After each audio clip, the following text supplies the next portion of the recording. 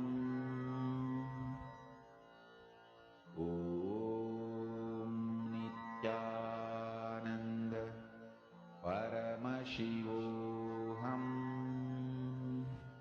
Om Nithyananda Paramashivoham.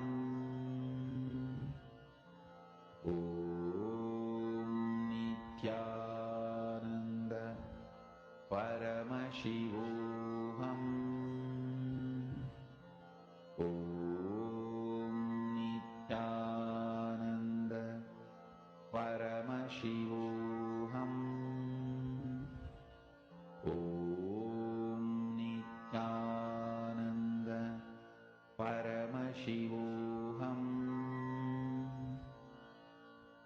Om Nithyananda Paramashivoham. Om Nithyananda Paramashivoham. Om Nithyananda Paramashivoham. Om Nithyananda Paramashivoham. Om Nithyananda Paramashivoham. Om Nithyananda Paramashivoham. Slowly relax. Om Nithyananda Paramashivoham. You can open your eyes, you can check. Connect to Swamiji intensely and open your palms now. So if you had a clasp, you can open it. If you have a video recording, that will be the best. You can check your palms for the manifestation of the beautiful gold dust, the prasadam from Swamiji. You can check carefully. You can put a torchlight also and check. Many times it comes between the fingers. So check, ensure you're checking between your fingers, on your palm, behind your palm. Check your lap for any manifestation and your computer.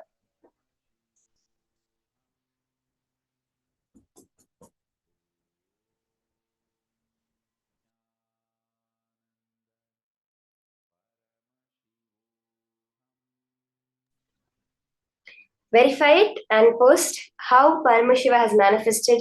Many times you'll start off by feeling the intense heat in your palms. So you can check back on you can verify you felt that vibration or the heat in your palm means the materialization started. Throughout today, we'll be manifesting more and more of this power.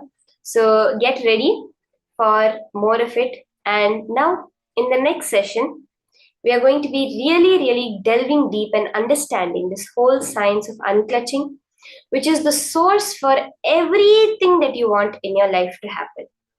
Let's now listen to these powerful cognitions from Swamiji on the science of unclutching.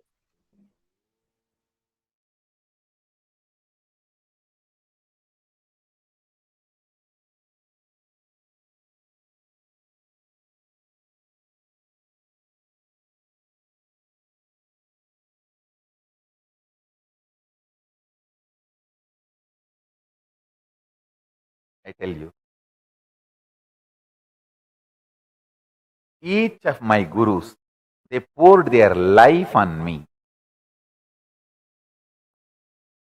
The clarity with which I can grasp all the great spiritual principles and explain. That is because of my ability to unclutch, which is the pure gift from Annamalai Swamigal. It is just a simple gift from him. My ability to operate in Sahaja Samadhi, space of Paramashiva, gift from Isaki Swamigal.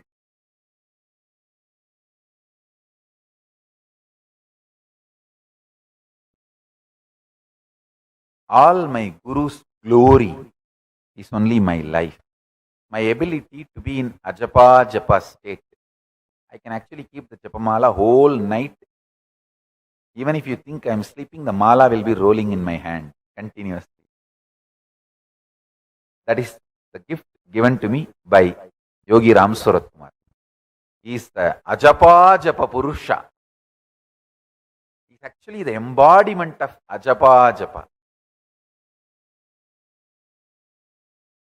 He gave me the gift of Ajapa Japa.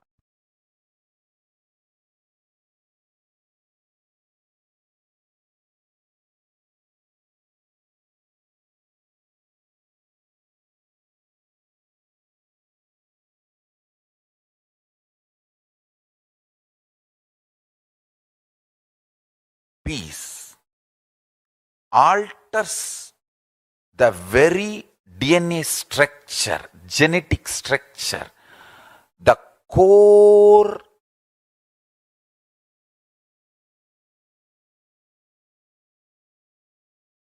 Anu Mahat structure. Understand? Anoraniyan Mahato Mahiyan.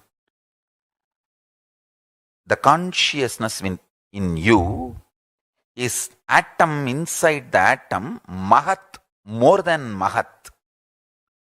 That Anoraniyan Mahato Mahiyan. That consciousness starts growing in you with more and more peace-based powerfulness developing in you.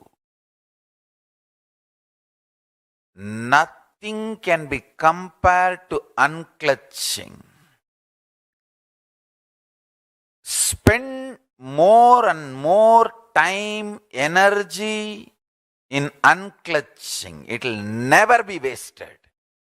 Time spent on unclutching is the most productive time for you in your life, because unclutching completely makes you altogether a different material. Understand? It makes your very biomemory, muscle memory, core structure, molecular structure, genetic structure, DNA structure, everything. All the 8 energy flow circuits, 7 energy flows, 1 the pure conscious explosion. So totally 8 energy flow circuits exist in you. All the 8 explodes when you unclutch. Understand? Unclutching is the space of Sri Kailasa.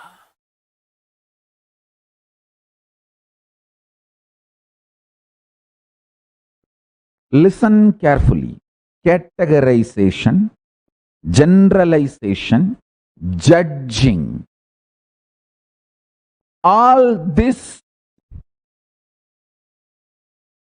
is taught to you as a science of life. But all this leads more and more delusion. Listen carefully. I wanted to put this on record clearly, generalizing,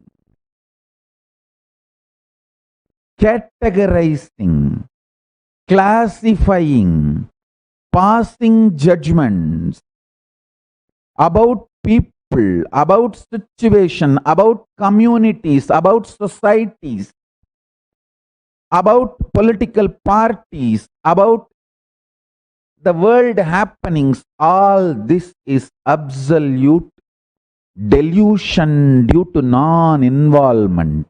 Delusion-based decisions are bound to lead to suffering and more ignorance. Life does not demand you to deal too much of information or too much of stress and the load and fear and insecurity. First, understand that your life needs only simple decisions from your Paramashanta Swarupa. For example, when you are thirsty, water bottle is there in front of you, just pick up the bottle and drink. If the water bottle is not there, get up, go to kitchen and get water and drink. That's all. Instead, you are being taught, oh, when you are weak, when you are feeling tired, when you are thirsty, you may be dehydrated, you will not have the enough strength in your biceps and muscles to pick up a glass and pick up the water and drink. Please start working out now. Take this protein powder, take this non-veg, take this, drink that blood, this muscles, this flesh, and build your body. So when you are thirsty, you can just get up and without any dehydration, difficulty, you can start drinking water. And to substantiate the statement we are making, we have thousands of studies, researches done on people.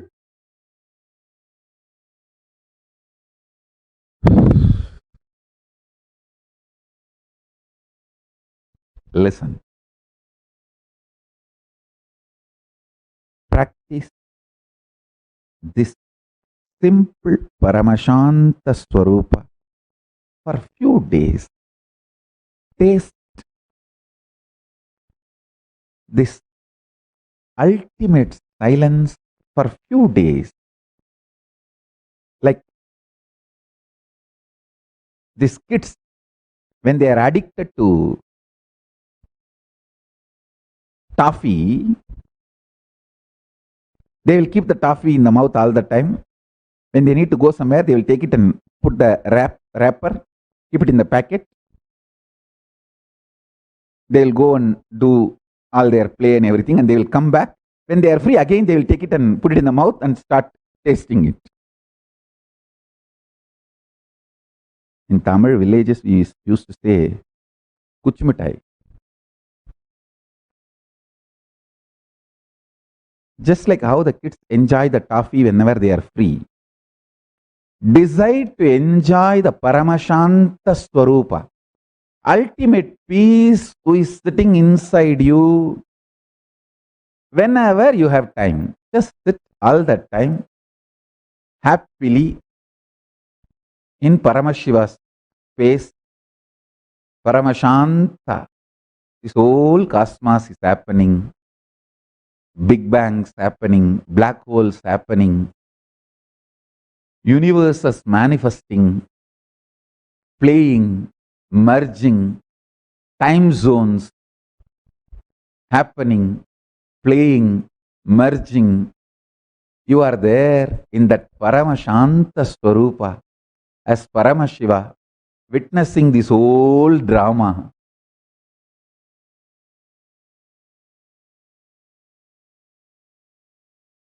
If you just bring the oneness to your intellectual understanding and your inner cognition, apply that in every aspect of your life, relationships, health. Even if you have a simple headache, apply oneness as the first solution. You may ask how to apply oneness on headache. I'll give you very simple understanding. Just see where the pain is and see. Me, oneness within me, cannot be uncomfortable within me. If something is uncomfortable within me, then that me is not in oneness with me. Let me see where me is not in oneness with me. Just start searching for that. You will see me becomes one with me and headache disappears. If there is a headache, me is not in oneness with me. Let me see which part of me is not in oneness with me. Just start searching. I tell you, simply headache will disappear. And please listen. I'm not giving you false ideas. Just take little sacred ash.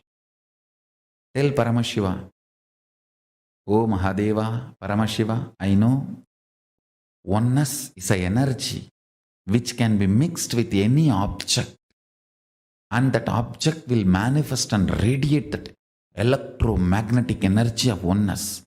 So let this sacred ash be mixed with that electromagnetic energy of your oneness. Let your oneness be invoked in this sacred ash and apply that on your forehead with the Mahavagya, Nithyananda Paramashivoham.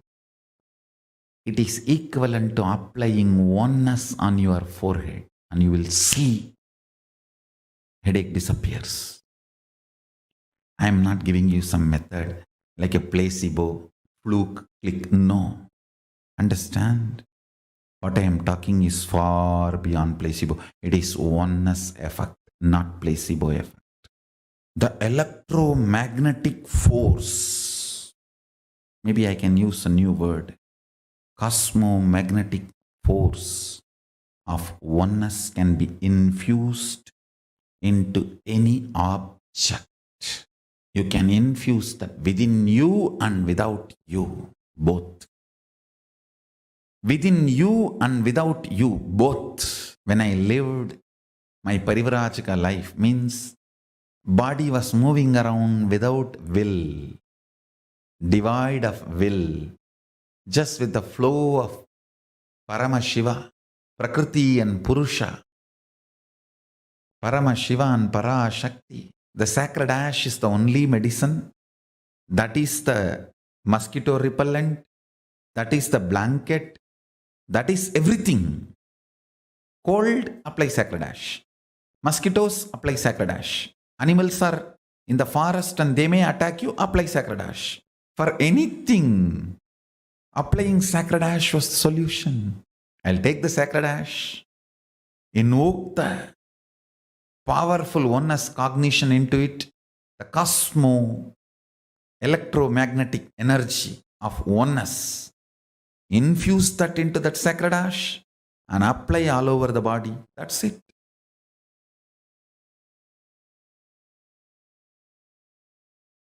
I tell you,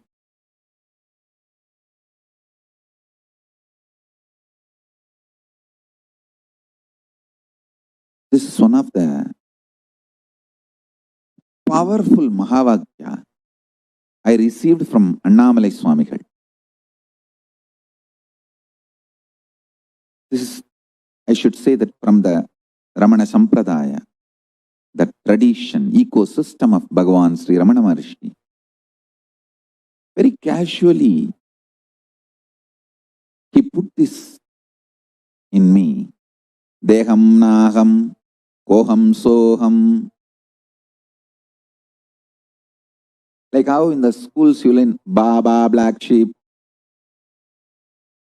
See, the rhymes you learn plays a major role in your thinking. Don't think rhymes are just funny. This is the most beautiful rhyme for enlightenment I learned. Deham naham, koham soham. Deham means body, naham, I am not. Then koham, who am I? Soham, Paramashiva is me. I can say that I just can build full-fledged temple for Annamalai Swamigal, just putting this one rhyme inside my head. Even while I walk to the restroom, the schools, they will give an interval break, 10 minutes. You have to run to the restroom and come back. Even while running to the restroom, I will sing this only. Deham naham koham soham.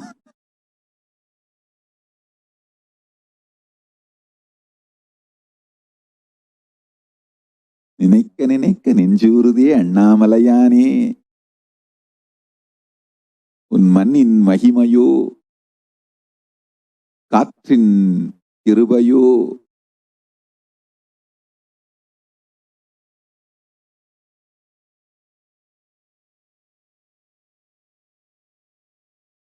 Listen, the rhymes you cherish inside you matters. The words you cherish inside you matters.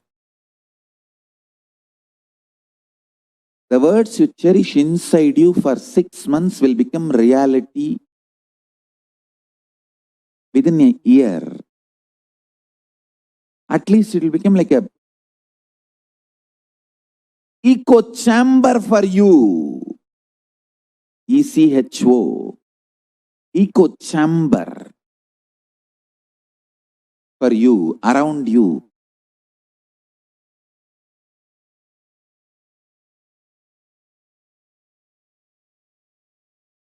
These rhymes, these great beings have put inside my head so casually.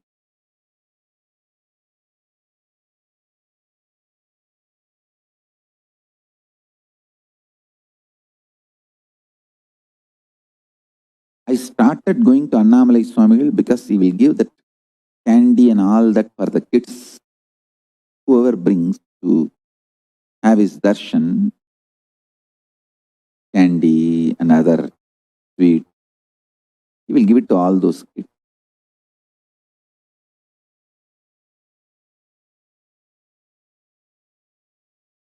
Very casually, he put these great truths inside my head. If you know little Sanskrit, you will understand this 4 word is the essence of whole Hinduism. Deham means body. Naham, not my core, me. Me. Deham is mine, but not me. Naham, koham, then who am I? Soham, Paramashiva.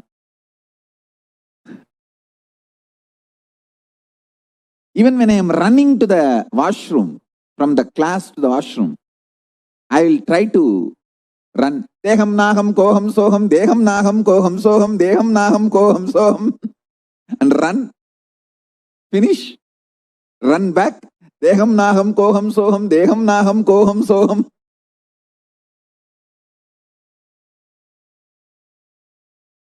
This constantly going on with this created a kind of an echo chamber around me.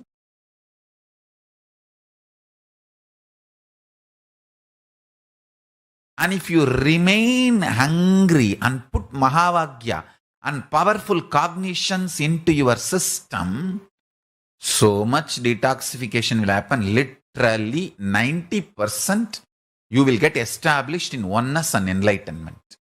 You do not need mental work, you need physical work. Means we need to work only on your body. I have given you too much initiation, too much of powerful cognitions, and from here itself I can give enlightenment to you left and right, just like that. It's not at all a big job. In English, what you say? Piece of cake. You use any word. Just, I need your body to be detoxified. So when I pour me in you, you can hold. It is literally cosmic union. I can make the cosmic union happen with any one of you at any time now, especially with this whole vibration of that love. That is why I insist on you moving to liquid diet, at least next for 21 days. Liquid diet, chanting of Mahavagya, vibrate yourself with the Mahavagya, Om Nithyananda Paramashivoham, and spend as much time as possible with oneness capsules and satsangs, these powerful cognitions. And I tell you, these powerful cognitions will get rooted in your biomemory. When you don't give the job of grinding food to your intestine, see, you have 3 things 24 hours happening in you: blood circulation, breathing, digestion. You cannot stop blood circulation. You cannot stop breathing. But if you just reduce the load of digestion, both get impacted. The breathing becomes very deep and the whole blood circulation becomes so pure. Consciousness, the pure Paramashiva, starts reflecting in your system more powerfully in a higher frequency. I am giving you all the real secrets of Raja Vidya. I am giving you all the original secrets revealed by Paramashiva to Devi, Devi to Vishnu, Vishnu to Brahma, Brahma to Surya, Surya to that whole Surya Vamsa. And what Krishna says in Bhagavad Gita, that he gave the signs to Surya, and from Surya to Ikshvaku, Ikshvaku to Manu, and the whole Sampradaya, Surya Vamsa, Sarvanyapita. That whole parampara, whatever secret was stored with that kings, that Raja Vidya I am giving you. Work on body. Only middle class people work on mind. Kings, elite people work on body. Work on body, I am telling you. Middle class people eat and waste their life. Royal elite people don't eat. Just drink, build the body. Strong nervous system to hold the highest version of Paramashiva's love. The highest version of Paramashiva's love I tasted in my life, Arunagiri Yogi Ishvara, my Guru. The love was so much. Never I felt insecure that will I be able to execute all his instructions, all his command, all his words. I just know I have to make his words into reality. I have to strategize whatever he wants. I have to strategize and make it happen. That's all.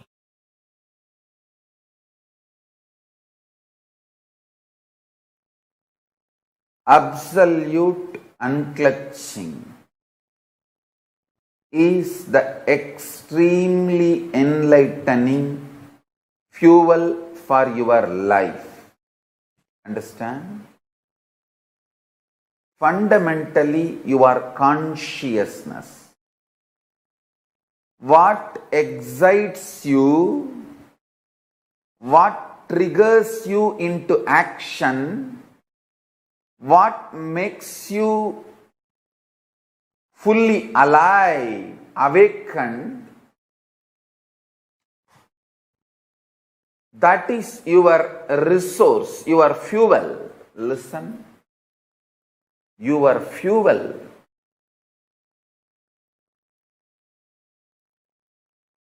Need to be right and pure. Please listen.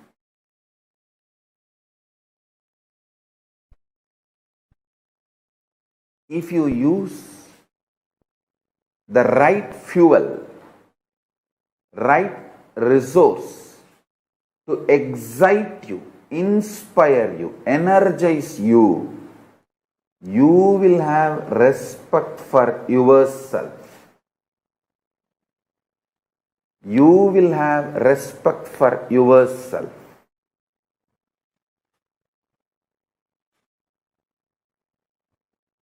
I tell you.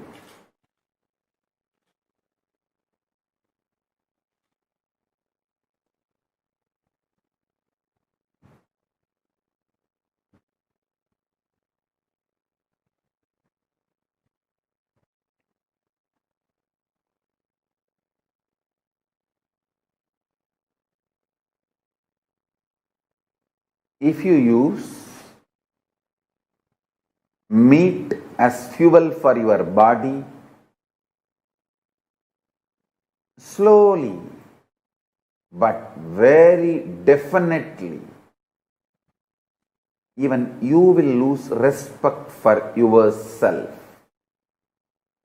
If you use alcohol to pass your time, to pass your life, even you will not have respect for your life. Hey, to be deluded in alcohol, why should you assume even one body?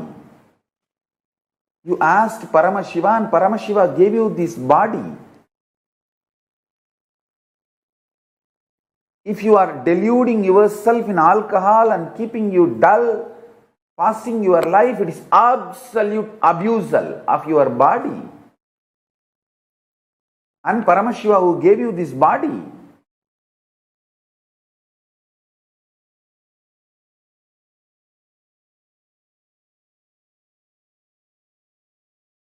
Understand?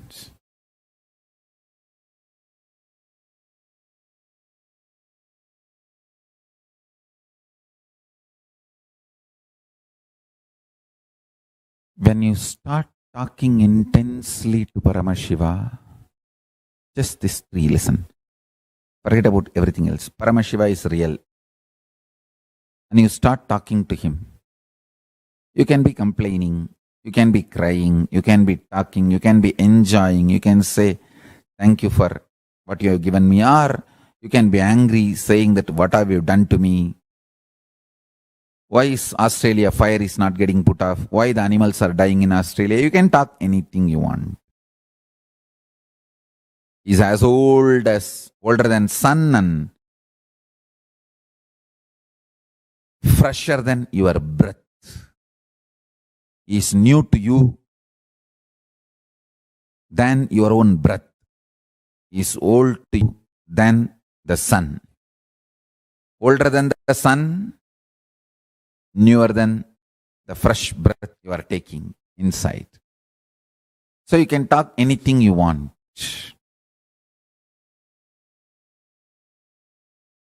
Remember one thing, cognizing is real, and then whatever you talk to him and whatever response he does, sometimes he will give verbal response, sometimes he will fulfill your prayers, sometimes he will pour intense paramashanta state in you. All is his response. Anything you do will only wake you up to the reality he is real and he is ultimate. That's it. I have given the essence of everything. State, space, powers, being, super consciousness and Sri Kailasa of Paramashiva. All the 6 aspects I have given in this 1-3 line. Paramashiva is real. The ultimate is real. And start talking to him intensely. It can be sweet, friendly conversation. It can be fight. It can be demanding. It can be aggression. It can be surrender. It can be screaming. It can be anything. know that he is real and go on internally talking to him. Before sipping cup of coffee, tell him, Swamiji, here is a sweet coffee. Enjoy. Before falling asleep, tell him, I am resting in you.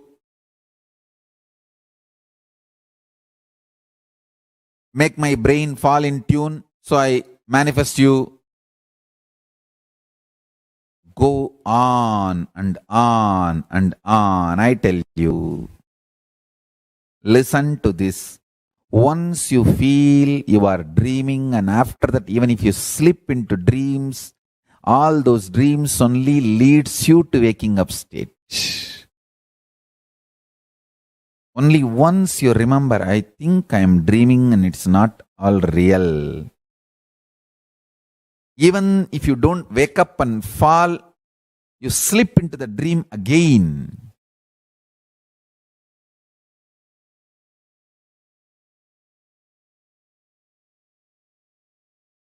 After that, every dream you go through,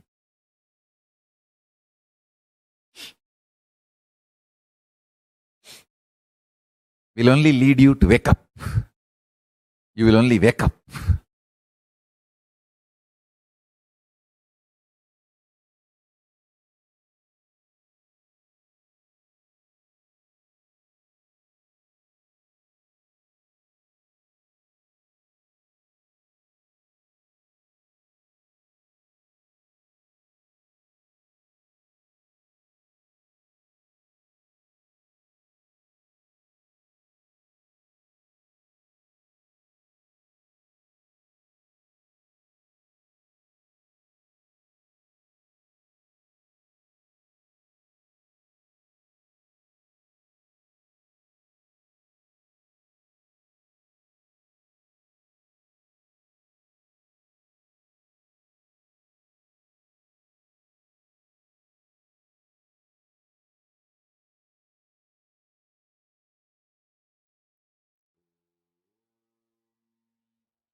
describe the technique, and you can do only one part, the unclutching part.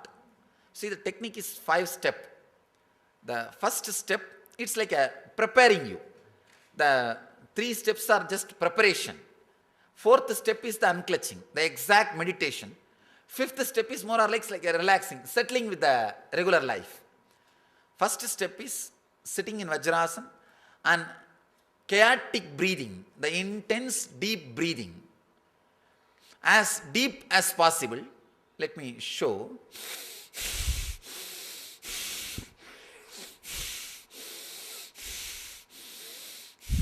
As deep as possible.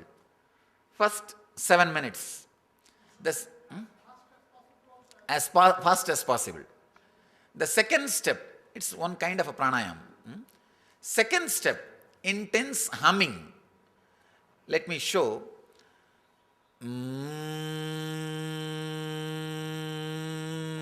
Just all these things are preparation. Preparation so that you will be able to unclutch intensely, deeply. The third step, putting your awareness on every energy center for 1 minute. The music itself will guide you. It's a kind of a guided meditation. The guided meditation. The 4th step is what I call unclutching. Just sit. Because of these 3 steps, so many things should have been released in your system. All those things will be leaving in your system. Whatever happens, whatever comes up, just unclutch. Do not give meaning to it. Do not give meaning to it. Just unclutch whatever happens, maybe for 7 to 8 minutes. You may think, is it enough?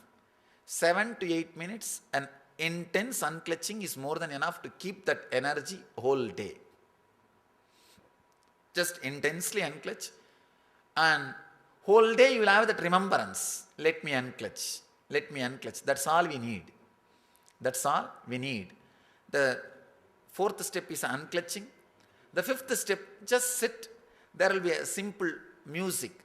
There will be very silent music, very simple music, nothing related to mystic or any spiritual, just relaxing, settling with your body and preparing for your day-to-day routine. This is the 5th step. Now we can do just the 4th step. Now we can do just the 4th step. Maybe 10 minutes, try. You don't have to struggle. You don't have to have any difficulty. Just see the any thought rises in you, just unclutch. Just see the thoughts are unclutched. See the thoughts. The words are not given any meaning. You just see. The moment a thought comes, you unclutch. There will be small gap. Immediately your mind will say, no, I am having thought, or I am having silence.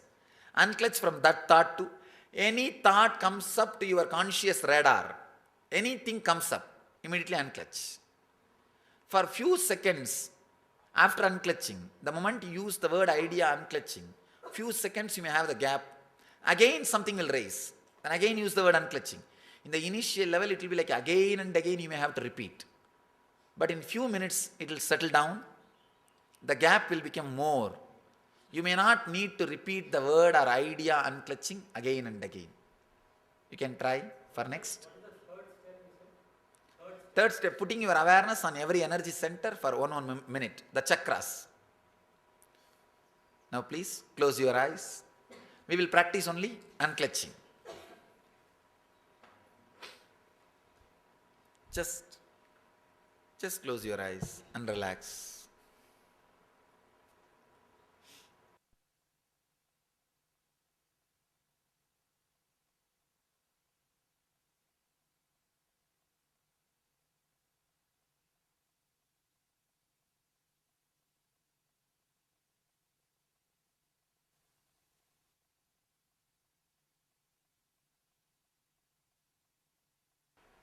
But if you go through this technique, like a first step breathing, then the humming, then visualization, the unclutching will be very intense and deep.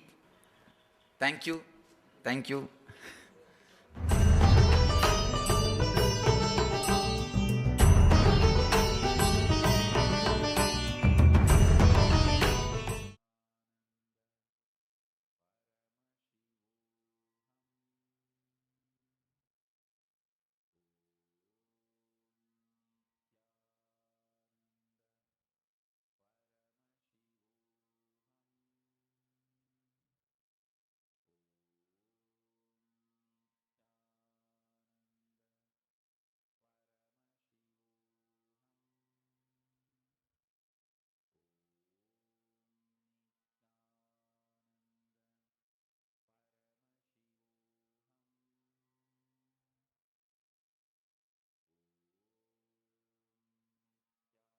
Now, what Swamiji revealed is a very, very beautiful technique for unclutching. We all listen to the signs of unclutching, and also Swamiji revealed to us the technique of how you can unclutch, right? Now, I request all the participants to share what is unclutching. Can I request every one of you here to share? What is unclutching according to you? Jan Shangaya, Kixi Wong, Zizi Peng. Can I request every one of you to share? What is unclutching? See, what Swamiji has revealed is such a profound and significant science. If we just apply this science in our lives, we'll just have such extraordinary breakthroughs in whatever aspects, whatever we are doing. So come on, I request every one of you here to post what is unclutching according to you. Pankaj Kankaraya, Surendranathaya, and Sumit Agrawalaya. Can I request all of you to also please post?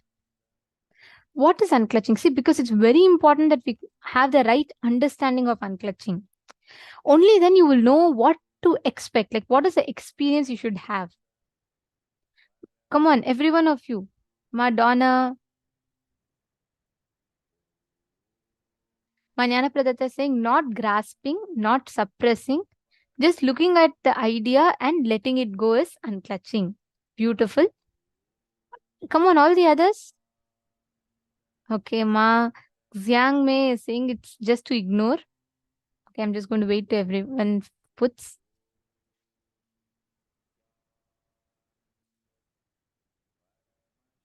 Come on, others, how about you all? Ma Wanjia. Everyone, can I request all of you to post what is unclutching?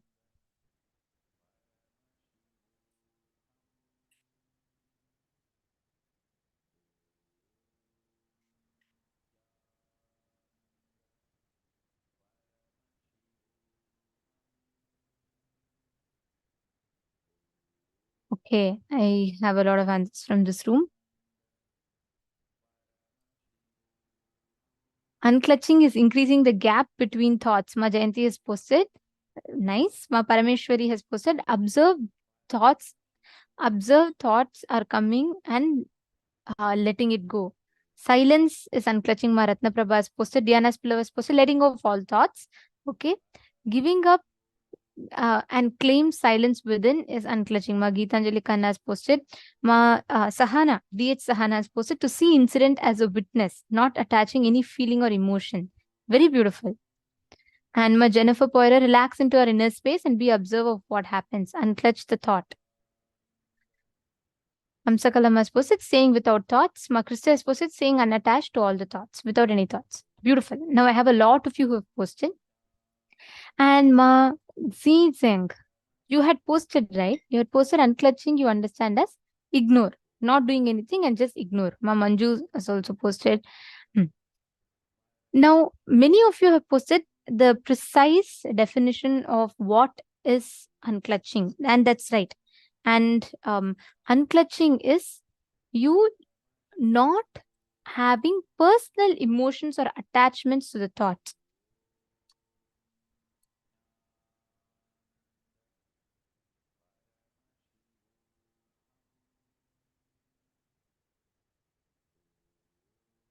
Any personal attachment to the thoughts that you have. See, generally what happens, imagine you're sitting here, you're observing something, you're listening to something, you're learning something, and then what happens?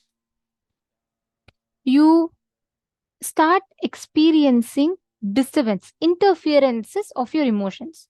You're watching, let's say you're watching a movie, okay? Suddenly you see a scene like where someone is coming and telling something to the hero, and suddenly you remember what happened in your life, and then you start clutching, you create a shaft. Have you all experienced this? Whenever you are very depressed, right, you will remember suddenly like a shaft of one after the other, the series of all the painful moments of your life, correct? Even in between, if something great and big had happened, you will not even consider it as something big. You will only remember all the bad things that happened. Same thing whenever you're happy. Instantaneously, you will forget all the moments of sadness and wherever you had, you were at loss or something. You will forget all of them. you will just purely remember all the moments of happiness. Isn't it? See, that continuous stream of thoughts that happens in us. Thoughts happen in us so fast that we almost think it is connected one after the other. I'll ask you all with an example. Have you seen how fan rotates? Have you all observed? When the fan rotates in a high speed, right, you will not see separation between one wing of the fan and the other wing. You will just see like it's a complete circle. It's continuously rotating. So you will not even know where is the gap. But in actuality, one wing is not connected to the other. There's a clear gap in between. Same way, like Swamiji calls it as the bubbles in the fish tank. The bubbles in the fish tank happen so continuously, one after the other, one after the other, one after the other. It'll almost seem like it's a chain. It's like connected, linked to each other. But in actuality, they are not. Inside of us, the thoughts we have are also exactly the same. It goes on so fast, so fast. It keeps moving so fast that we almost forget that they are not connected.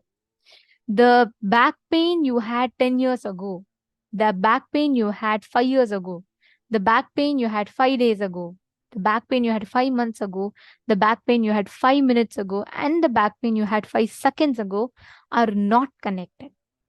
Each are individual, independent incidents. But inside us, we create a shaft, we create a huge chain of one after the other, one after the other, one after the other. And we just fall into the depression. We start feeling like, oh God, it's too much. All my life I've been like this. See, unclutching is not ignoring. See, Mark Xiang Mi. You had posted that unclutching is ignoring. No. See, because when you cognize it as ignoring, you still are engaging with it. Whether you are fighting or not, the moment you get into a conflict itself, you lost the battle. It is not about whether you win or lose. You getting into battle is what? You're already in that war field. That's all. Ignoring is also engaging with the thought. That's why Swamiji tells, neither creating a thought, nor sustaining a thought, nor destroying a thought. Just witness the thoughts.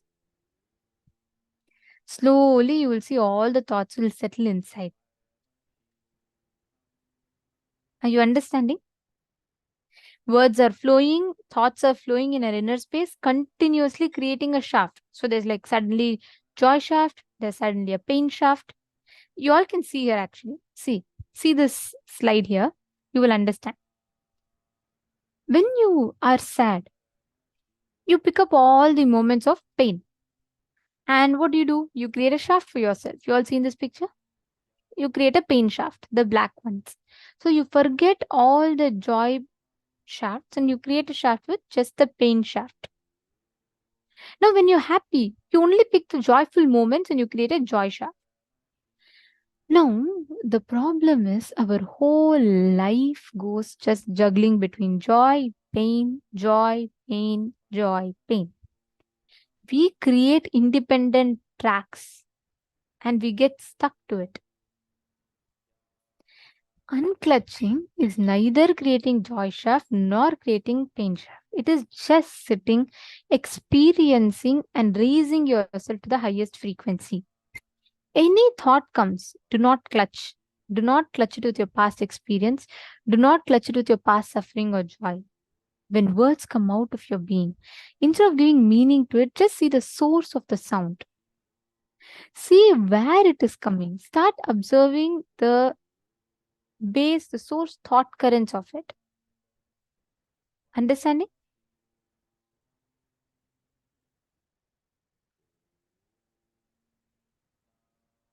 Okay, now I request every one of you for a few minutes, just try to unclutch. Sit. Can all of you sit? Don't do it like a meditation process. Don't do it like, concentrating, focusing, meditating. Just close your eyes and unclutch. Just watch your thoughts. Don't try to stop. Don't say, hey, you know what? I don't want to think like this and all. Don't try to stop. Just watch your thoughts.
Now, I request each of you to clasp your hands together.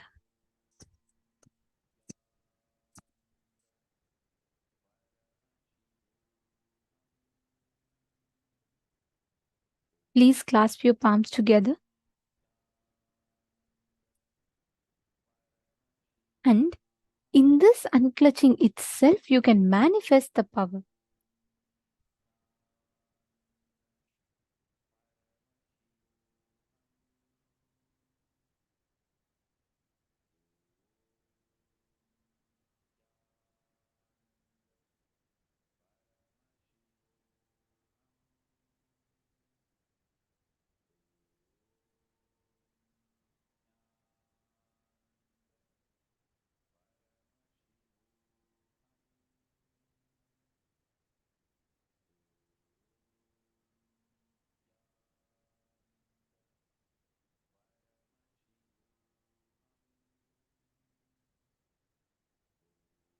Carefully, just from the same space as you're all unclutching, you can manifest that power of materialization. See, Swamiji tells, you know why we're all doing unclutching today? Only when you unclutch from your current identity, you move up, higher up, to manifest the higher planes of your existence. Only when you break through yourself from this space, you manifest the higher breakthroughs in life. You're understanding? So you all just sit now, put your hands together and chant the Mahavakya and intensely create. You're making from antimatter to matter. When you go to thoughtless space, when you are raising yourself high up to the thoughtless experience, you're actually generating antimatter to matter. All the antimatter, you're making that into matter, and you're converting matter into antimatter when you're teleporting. So you can just play with the nature of reality when you just unclutch. Ma Vonjia Lee is asking, can I understand it as not making a random, normally happening facts into a line of unbreakable karma. Just look at it as the way it is. Is that right? Okay, that's a very beautiful question, Ma. See, not just looking at it at the way it is, being disengaged with it. Like, for example, if you are walking by the road and you see a painting on the wall, like wall murals and all will be there, right? If you see it, what will you think? You will just see it. You will neither be something so attached to it, nor you will be you'll not hate it. You will just see it, correct?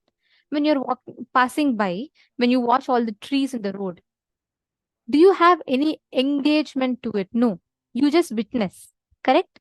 Trees go on passing one after the other, one after the other, one after the other. Same way, witnessing your thoughts without getting emotionally triggered or emotionally attached by them.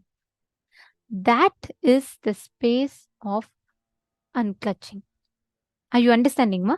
See, when you watch a movie, or not even a movie, because even in movie we all tend to get emotionally attached. We all clutch onto it. So I'll not even give an example of movie.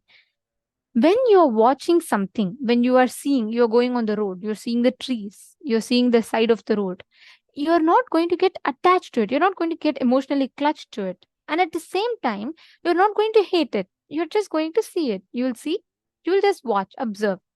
Same way, observe your thoughts. Don't hate it. Don't try to say, oh, this thought should not happen. It is wrong. It can't happen. No. At the same time, don't try to cling on to it. Don't try to say, oh God, don't try to engage with it. Don't try to create a thought with it. Just witness the whole thing. One after the other, they'll be passing in you. Yes, thank you, Mawandri Ali. Now, each of you sit. Please keep your palms together. With this understanding of the software, unclutch. And listen very carefully. Unclutch not with the expectation to gain something, that is also clutching. Unclutch just to experience thoughtless space. Just unclutch from that space inside of you.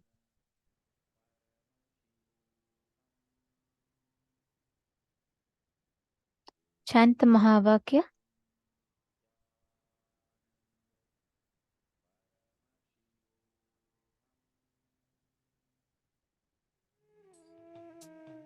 completely to the space of unclutching.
slowly, please relax. Please check your palms and see if you have materialized. Take a few minutes and kindly check it. Now, all of us are going to be entering into the next session. And in this session, Swamiji is going to be revealing to all of us about a very, very powerful state of your consciousness and your body, which is the Navakanda Yoga Samādhi. So intensely listen to this. And if you have any questions, feel free to ask. All of you can post it in the chat. But first, listen intensely to this revelation now from Swamiji.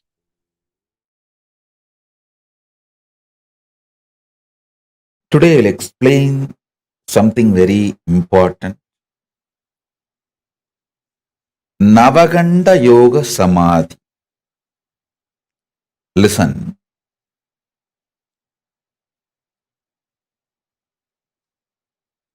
Listen to this word, Navakanda Yoga Samādhi.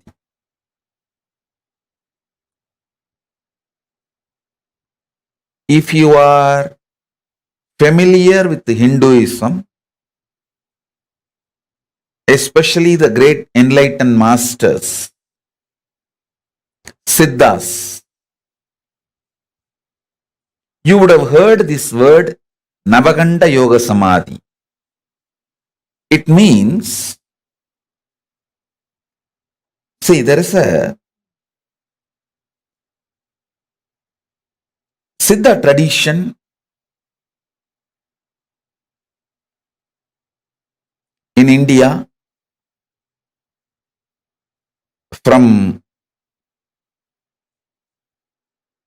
Rameshwaram to Himalayas. The Siddha tradition is there.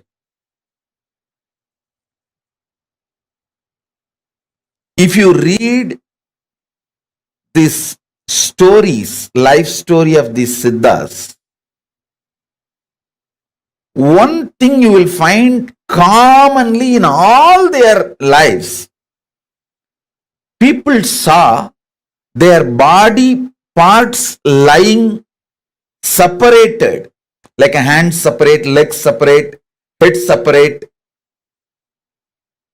in the night time, and got frightened. This incident you will see multiple times getting repeated in so many masters' lives. How many of you read any Siddha's life where you have heard this incident? Raise your hand. Navakanda Yoga Samādhi, it is called. The body will be in separate parts. Hands will be separate and legs will be separate. Head will be separate. Body will be separate. But morning it will all assemble, settle down, and they will come back. They will start doing all their activities. It is not just Shirdi Sai Baba. Thousands of Siddhas. I should say not just thousands, even lakhs. Comfortably I can say lakhs.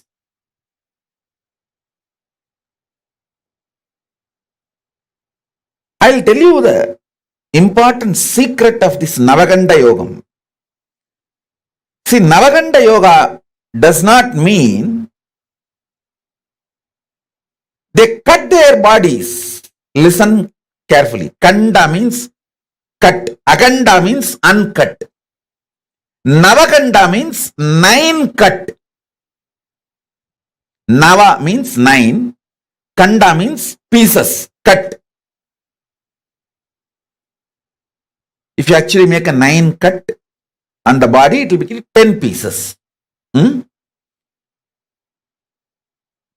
9 cut, 10 piece. This is called Navakanda Yoga. Listen. Navakanda Yoga does not mean actually the body is cut. I'll tell you what happens. This you need to be very, very intense. Listen to this. All of you listen. I'll explain about this Navakanda Yoga. See, your ears can hear only certain frequency. What is the decibel? Below the decibel you can't hear, above the decibel also you can't hear. Same way, your eyes cannot see below certain frequency light and above certain frequency light. See, light waves, below certain frequency your eyes cannot see. Above that certain frequency your eyes cannot see. How many of you understand this? Human beings can detect the sounds only the frequency of 20 Hz to 20 kHz.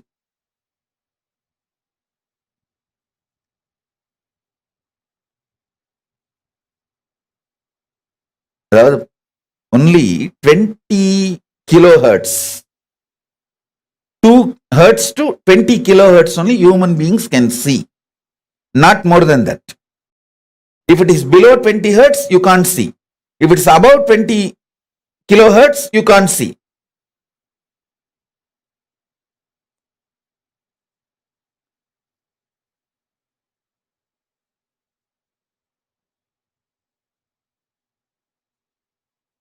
I want all of you to understand this. Same way, only 400 nm to 700 nm eyes can see. Below 400 nm eyes cannot see. Above 700 nm eyes cannot see. Now all of you should know,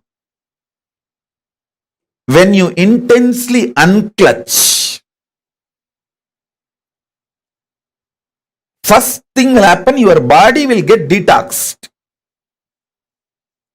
Next thing, the body's light frequency will start increasing. So, it will start going above 700 nm. See, when the body goes above the 700 nm frequency, your eyes will not be able to see it. Your body has major chakras in the throat. Your body cannot see something below 400 nanometer. Your eyes cannot see anything which is below 400 nanometer. Same way, above 700 nanometer, you can't see. When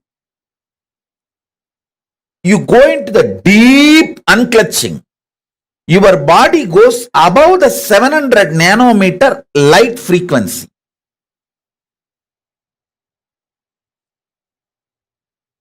If your whole body has gone above the 700 nanometer frequency, completely nobody can see you. But listen carefully, this is more important. There are chakras in the throat, Vishuddhi. And the chakras in this part, see this knee as a chakra, this knee as a chakra. This Vishuddhi and this two chakra and on the leg, knees also. This both knees also have a chakra. Listen carefully. The chakra in the knees of the leg, 2. Chakra in the knees of the hand, 2. 4. Chakra in the shoulder, 6. Chakra in the throat, 7. And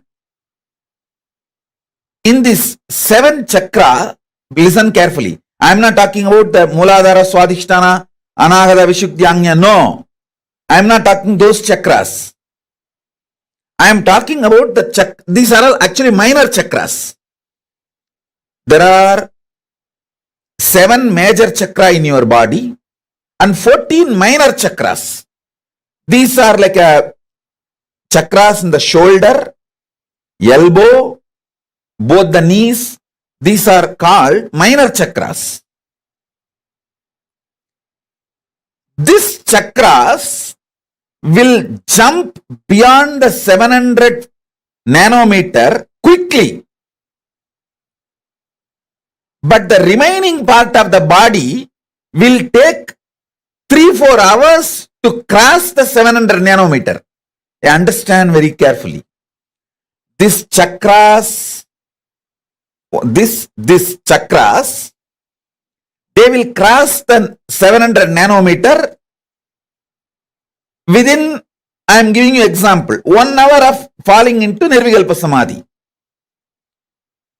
But this part to cross 700 nanometer will take another 3 hours. That is the time when you see body will be seen as a 10 pieces. Because this part will not be seen. It is actually not cut. This part will not be seen, and this part will not be seen, and the neck will not be seen. Head will be seen. Body will be seen. Knee will not be seen, but the leg will be seen. How many of you are understanding what I am saying? This is what exactly is the Navakanda Yoga. Body is not cut to pieces. All of you understand, body is not actually cut to pieces. But these chakras, they cross 700 nanometer. But the body will not cross that 700 nanometer. So what happens? When you see, you will see the parts of the body. You will see the full hand, but not the knee. You will see this part, but not the shoulder. You will see the body, and neck, head also will be seen, but not the neck. Neck will not be there. You will see the thighs, but knees will not be there. You will see the foreleg, but the knees will not be there. So in this way, body will be there as cut in 9 places, 10 pieces. That is what is called Navakanda Yoga. Listen. This is precisely is called Navakanda Yoga. Body will not be cut, but in the Samadhi, body will not be seen. Shirdi Sai Baba did exactly this only. In the 3-4 hours, listen carefully, in the 3-4 hours, if people see them, they will get frightened and run away. They will get frightened and run away. Early morning, when the sunrise happens, early morning when sun rises, the whole body will come to normal frequency below 700 nanometer, which you will all be able to see. Listen carefully. You need to understand this Navakanda Yoga. Actually, at least we have 50 people who have seen me in Navakanda Yoga. In Thiruvannamalai and Erode, Tiruchengodu. After I started living the public organization life, I stopped it. Because people won't be, one thing, in that Navakanda Yoga Samadhi, it is too high Samadhi. I will not be able to relate with all of you normally. That's one reason. Second, listen. This Navakanda Yoga Samadhi is nothing but leaving the body and going to Kailasa and coming back. My gurus taught me this Navakanda Yoga Samadhi in Thiruvannamalai and in Tiruchengodu. Both places, people have seen me in Navakanda Yoga Samādhi. After I started the public life, I think around 2003-4, I stopped practicing this Navakanda Yoga Samādhi. Because two reasons. One, people will be frightened. Second, in this Samadhi, I will not be able to relate to you all in a normal way. I will see your whole past. There cannot be normal relationship. Due to that, I stopped it. Now, because I am out of the human society, I have started doing and started downloading many things from Kailasa through this Navakanda Yoga Samādhi. Today, I am going to give you the glimpse of this Navakanda Yoga Samādhi and what I bring from Kailasa through this Navakanda Yoga Samādhi.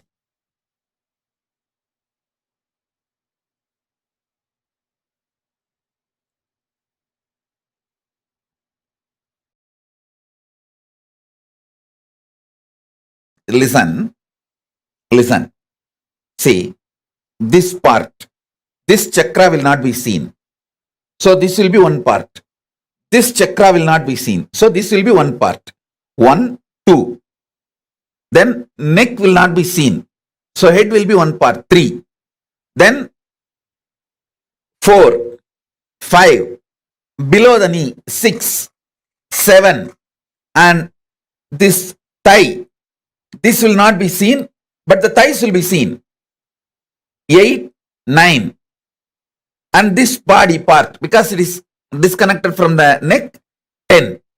So Dasa Kanda, Navakanda Dasa Tunda. 9 cut and 10 pieces.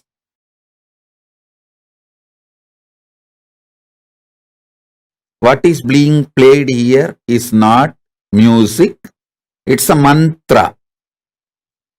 The great Siddhas, enlightened beings from whom this Navakanda Yoga Samādhi science is taken, their verses in native language, this is called Prakrita, senior to Tamil, senior to Sanskrit, there is a language called Prakrita. These verses are from that Prakrit. The masters who gave this Navakanda Yoga Samādhi to me, it is their verses. It's like a mantra. It's not music. So please sit with this vibration.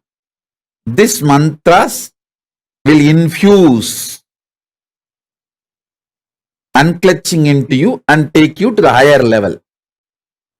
This line drawing, Paramashiva is wearing the tortoise shell on his neck and the tiger nail. This line drawing is unique, described in Agama.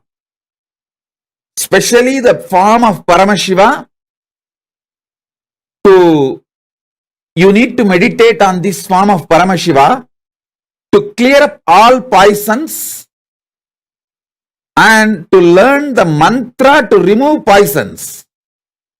See, when Milky Ocean was churned, Vishnu takes the tortoise form, but he was not able to withstand that poison, alahala poison. So Paramashiva takes that poison and frees all the devatas. And then it is time for the tortoise Vishnu to leave the tortoise body and reach Vaikuntha back. Then he asked the boon, you please have this tortoise body which I used forever in your neck, so it will be enjoying the sweet memories. It was part of you during the churning of the Milky Ocean. Then Paramashiva gives the boon and wears the tortoise. This is the Kurma Avatara of Vishnu. Paramashiva is wearing. That Navakanda Yoga Samādhi is given by a Siddhar called Navanada Siddhar. These verses are from Navakanda Siddha and is parampara, is tradition. So please, even if you don't understand these frequencies, put that Navakanda Yoga Samādhi seeds in you. So when you sleep, those seeds will start sprouting.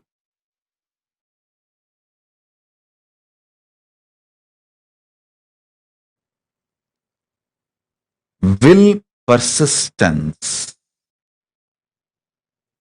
is the only qualification you need for Navakanda Yoga Samādhi. Listen. Will persistence. Understand? I was just sitting and meditating. Why some people get only Nirvikalpa Samadhi? Why some people get Navakanda Yoga Samadhi? Because Navakanda Yoga Samadhi is higher than what you understand as Nirvikalpa Samadhi. See, Nirvikalpa Samadhi is highest Samadhi your consciousness can achieve. That is enough for enlightenment and to reach Mahā KAILΑSA, everything. But Navakanda Yoga Samadhi is something like that. Nirvikalpa Samadhi filling your whole body, even physical body. And the physical body entering into the consciousness of Nirvikalpa Samadhi and raising to the Mahā KAILāSA's frequency with the body. So naturally,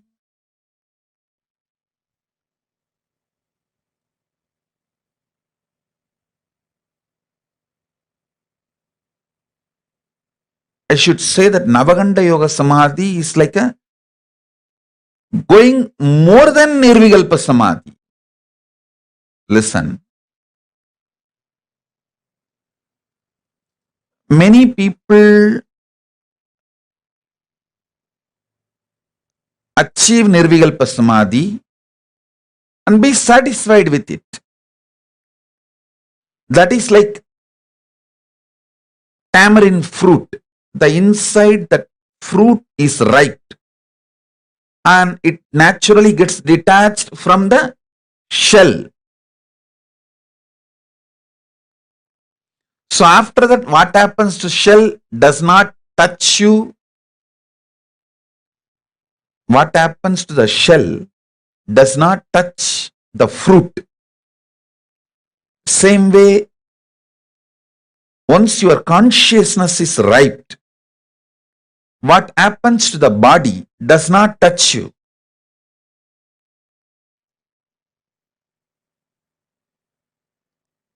Many people come and tell me why great beings like Ramana Maharishi, Ramakrishna, Ram Surat Kumar all had cancer. Listen, they did not have cancer. They did not leave the body due to cancer. After they left the body, cancer took it. They decided to leave the body. So something has to happen to the physical body to go back to the earth. So cancer took it back to earth. So be very clear.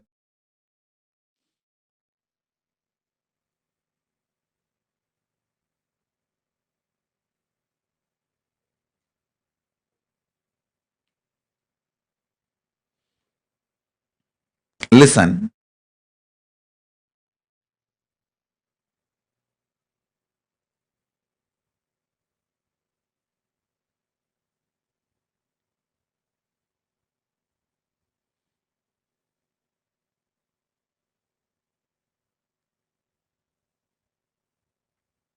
You need to elaborately understand this Nirvikalpa Samadhi and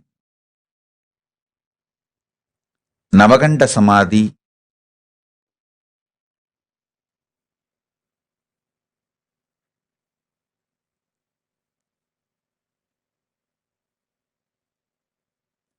Nirvikalpa Samadhi is your consciousness ripening.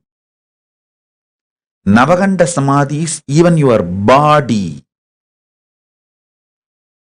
Along with your consciousness, raising to the higher worlds, higher time zones,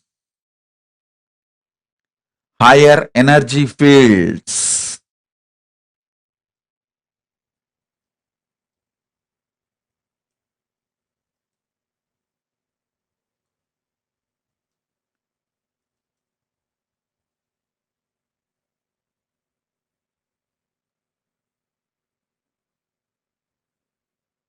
People who mastered Navakanda Samadhi only go to the higher worlds and bring the great gifts from the higher worlds and share it with us all, with the human level. So Navakanda Samadhi is something furthering of Nirvikalpa Samadhi. Listen.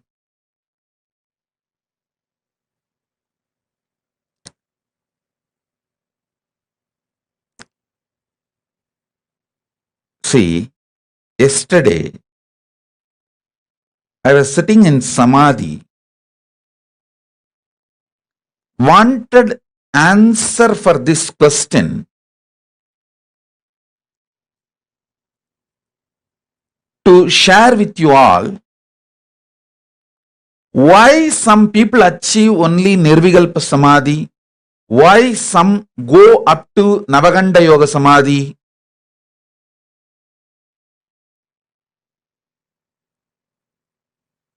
What is the ingredient, unique, real principal ingredient for the alchemy of Navakanda Yoga Samadhi? Understand?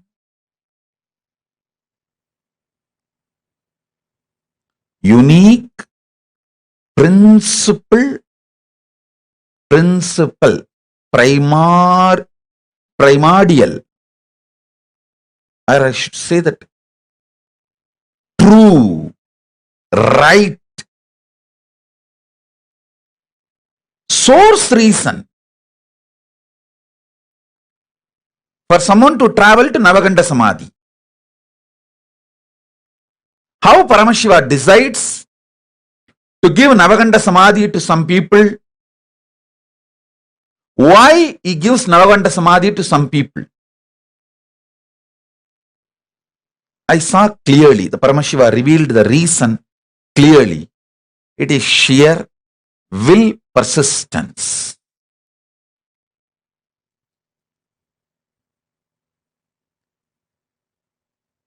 You may ask, oh, after Nirvikalpa Samadhi, naturally your will dissolves. Then how can you have a will persistence? Listen. Will dissolves into Paramashiva's will does not mean your will disappears. Fish may be inside the ocean, but it gets the right to swim on the top or the bottom. It can go to the depth of the ocean or it can just swim on the shallow waters. The freedom exists even in Navakanda, in Nirvikalpa Samadhi.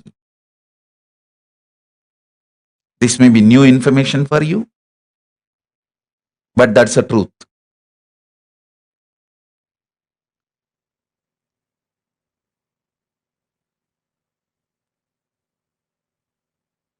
Decision who moves towards Navakanda Samadhi is basically done by Paramashiva based on the will persistence of the individual.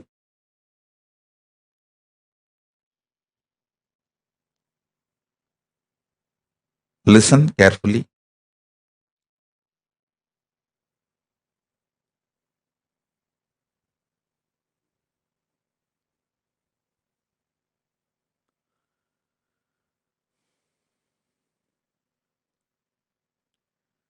for any normal human being, Nirvikalpa Samadhi itself is enough. But if you want to be a teacher,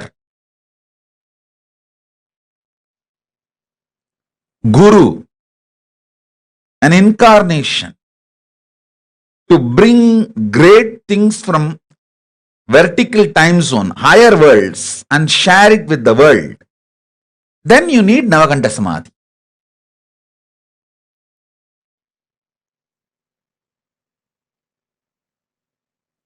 Then naturally you need Navakanda Samadhi.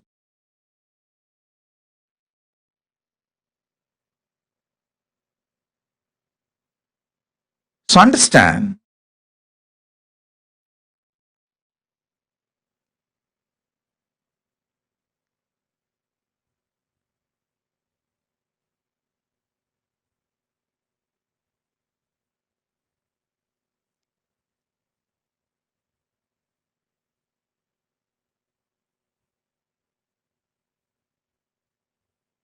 you may ask why masters like Vadalur Vallalar, Ramalinga Swami took the body.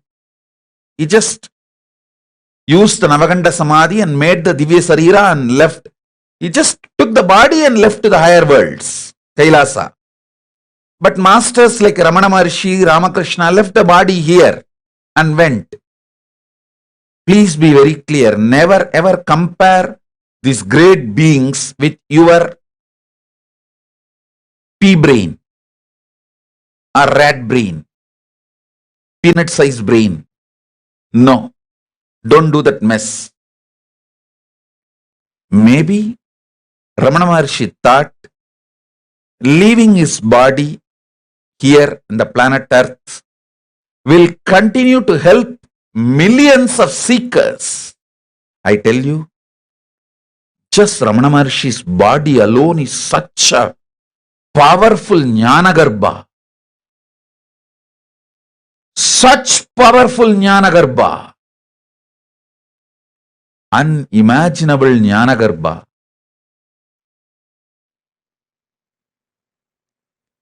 It made millions ripe into enlightenment, including me.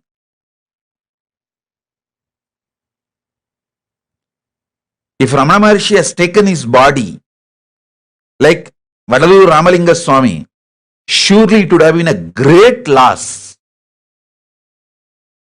So they have their own reason. Same way Ramakrishna. Ramakrishna, by leaving his body and especially making it burnt, he gave the asti which is installed now in hundreds of places all over the world.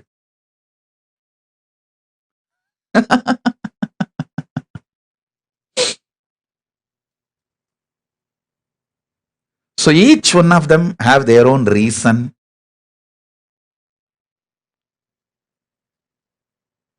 You understand now the science of Navakanda Samadhi.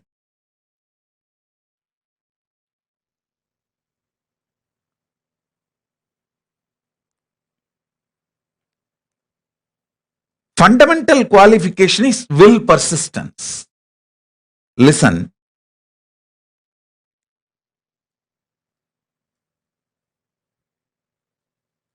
Shiva, Paramashiva tests only your will persistence.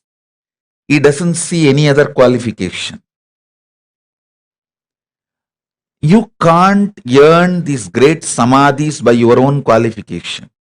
He only sees, if I give, will this guy be able to receive and live it? That's all he sees. He doesn't see any other quality.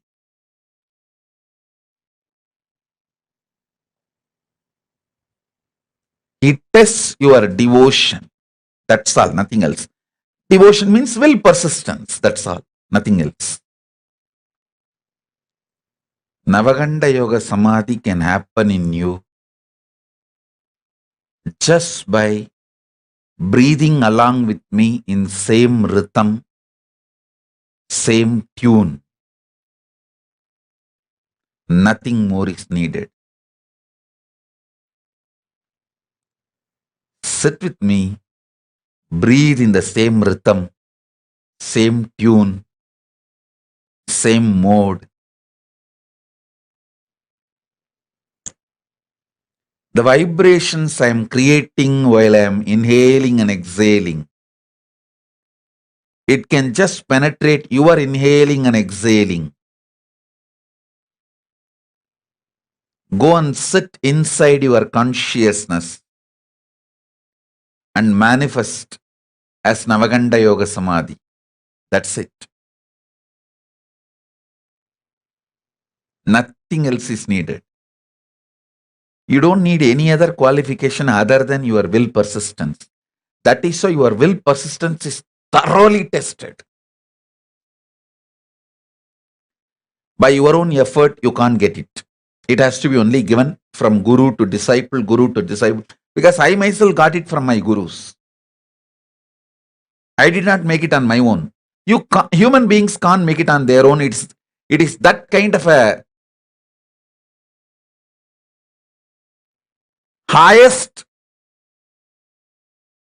frequency, wavelength experience.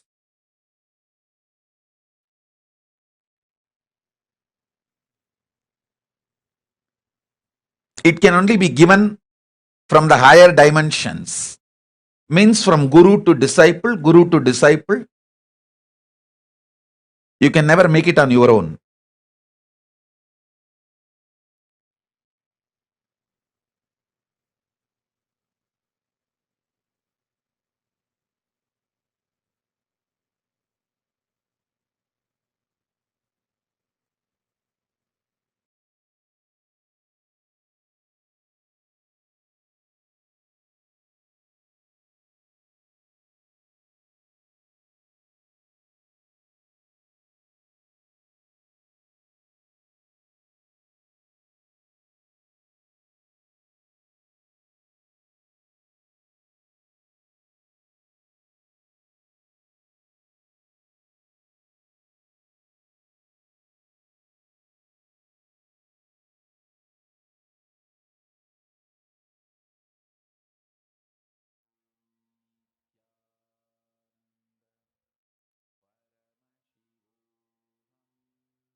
How many of you understood about this Navakanda Yoga Samadhi?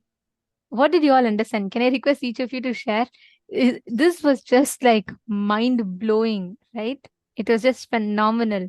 The way Swamiji described it, I have never heard it till Swamiji said it. Like about how the people, they all literally the enlightened masters, sorry, not people, the enlightened masters, they raise themselves to such high frequency that they are literally in that frequency where their whole body crosses at 700 nanometer wavelength.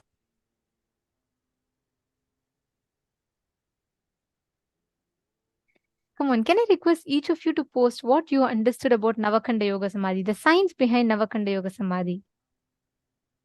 Navigilaya, Nithyanandam, Kion Limseya, Pankaj Kankaraya, Sunil Yadavji. Can I request all of you to post? What did you understand as Navakanda Yoga Samadhi? Actually, these are all such rare Siddha tradition teachings that we don't predominantly get to hear. These, even in the rare teachings of Hinduism, this is even more rare to understand about these type of samadhis, and you don't get much information on Google or anywhere. Swamiji is reviving these like ancient truths for us, giving it to us in a way that we can understand. Masunera was saying it takes will, persistence, and it needs to be initiated by a guru. That's right.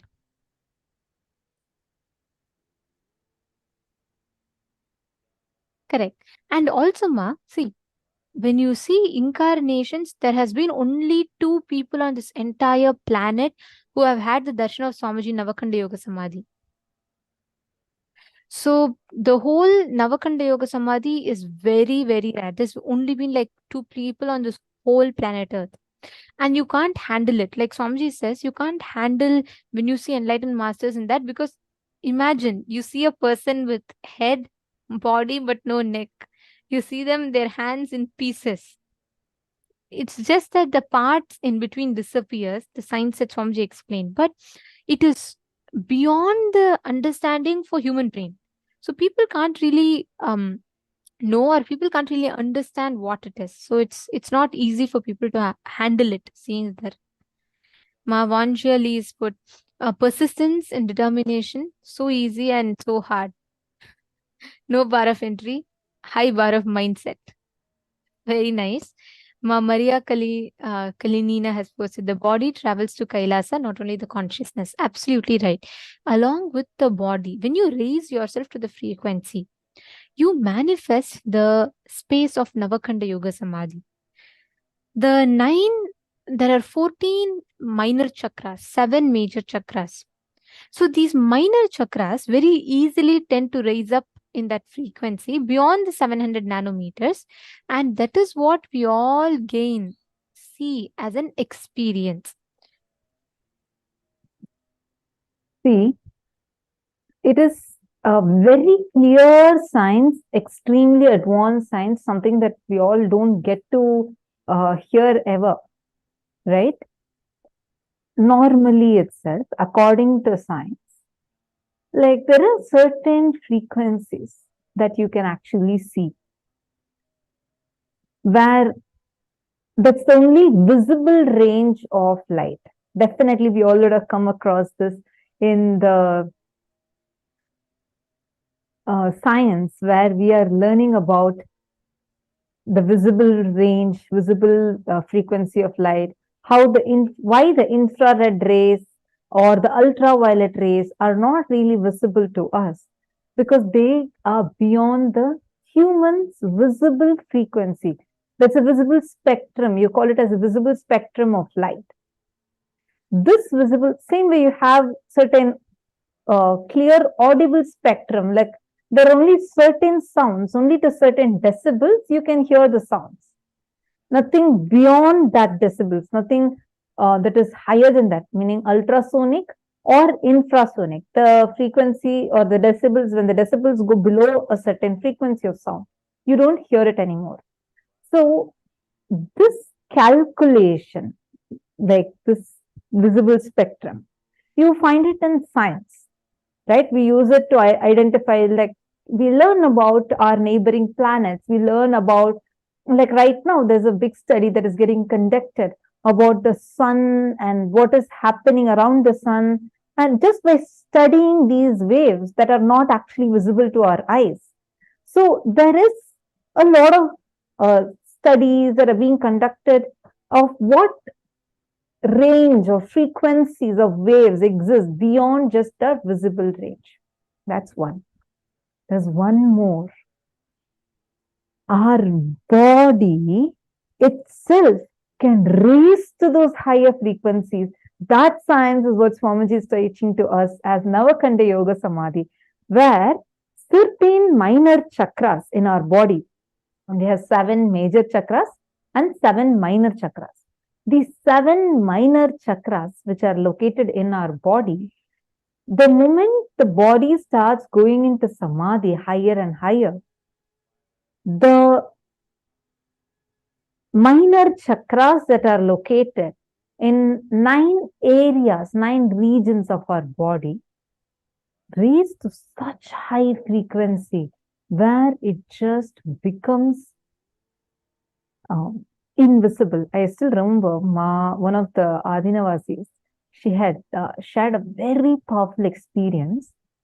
Once when Swamiji was going into Samadhi, actually there was one person who was very badly injured, and exactly when Swamiji was about to go to Samadhi, this Adinavasi went to Swamiji and requested Swamiji to bless him.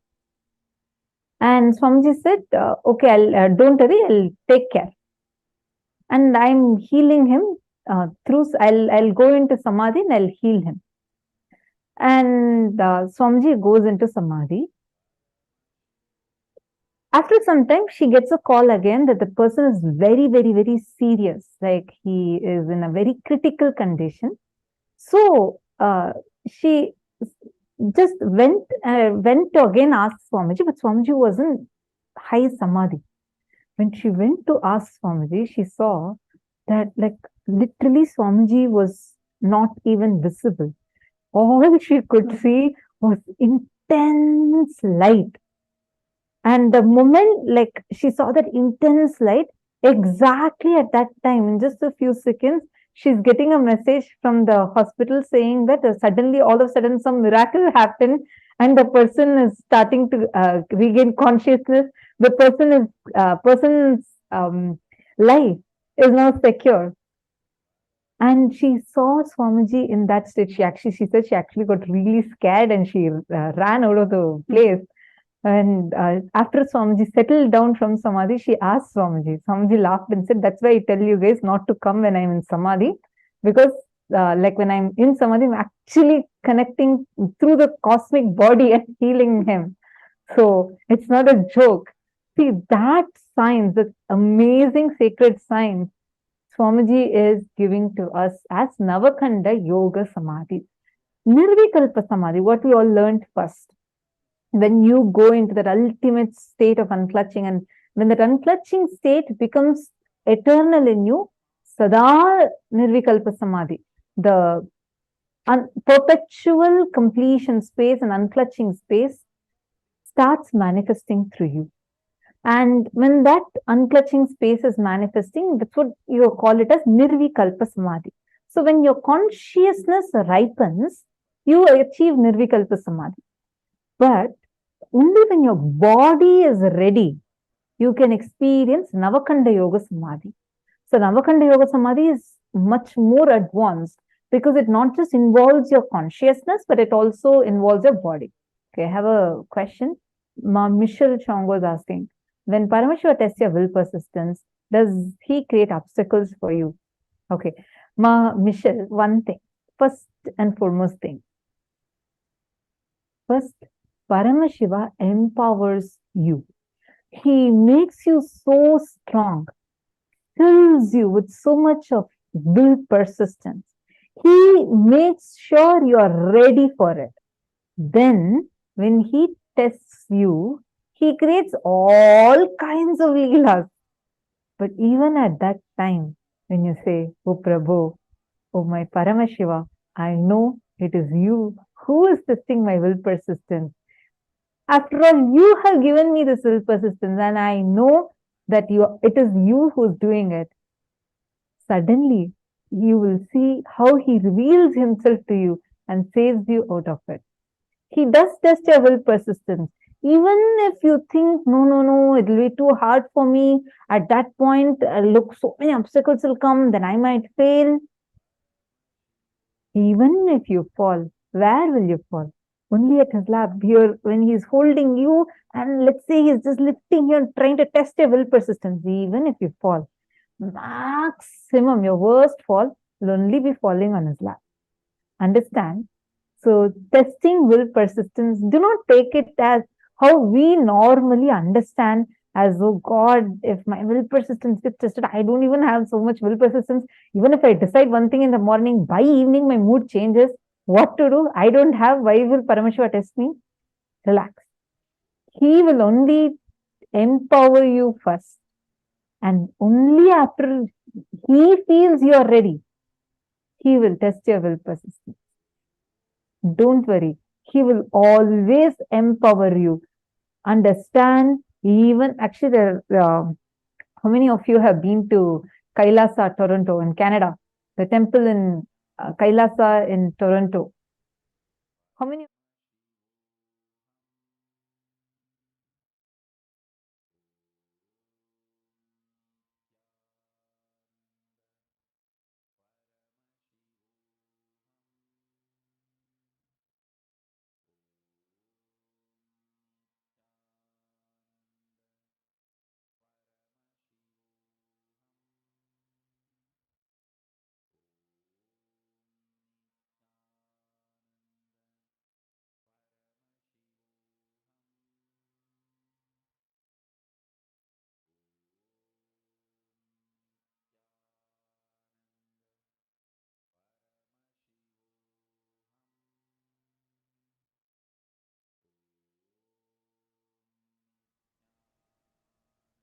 Sorry for the technical glitch. I hope all of you are able to see me and hear me now. Yes. So I was telling Mom Michelle, understand, he empowers you. Who all have been to this Kailasa, Toronto? Anyone who has been to this temple in Canada? Swamiji's temple in Canada? Why I'm asking is there's only temple outside of India where you'll see Swamiji has literally, it's called as Tirukailayam. Like literally the whole Kailasa is there. Very beautifully, Swamiji has installed deities. We have Paramashiva, Parashakti, Swamiji, and all the entire family of Kailasa. Along with that, that's only temple where you will find the 64 Nayanmas. In 63 Nayanmas, all of them in that temple. Nayanmas are great devotees of Paramashiva. They are worshipped as deities itself. And all of them have temples in Tamil Nadu, in South India. You will be able to find their temples. And almost all the Shiva temples, they will definitely be there. You'll see their deities. But outside that, you wouldn't find them anywhere else except for this temple that Swamiji has established in Canada. If any of you are in Canada, make sure to go visit it. If you read the stories of each of these 9 months, all of them are very normal people, farmer, some temple priest, or a person who does dhobi, like a washerman. Like this, all these 63, 64 of them, all of them are normal people.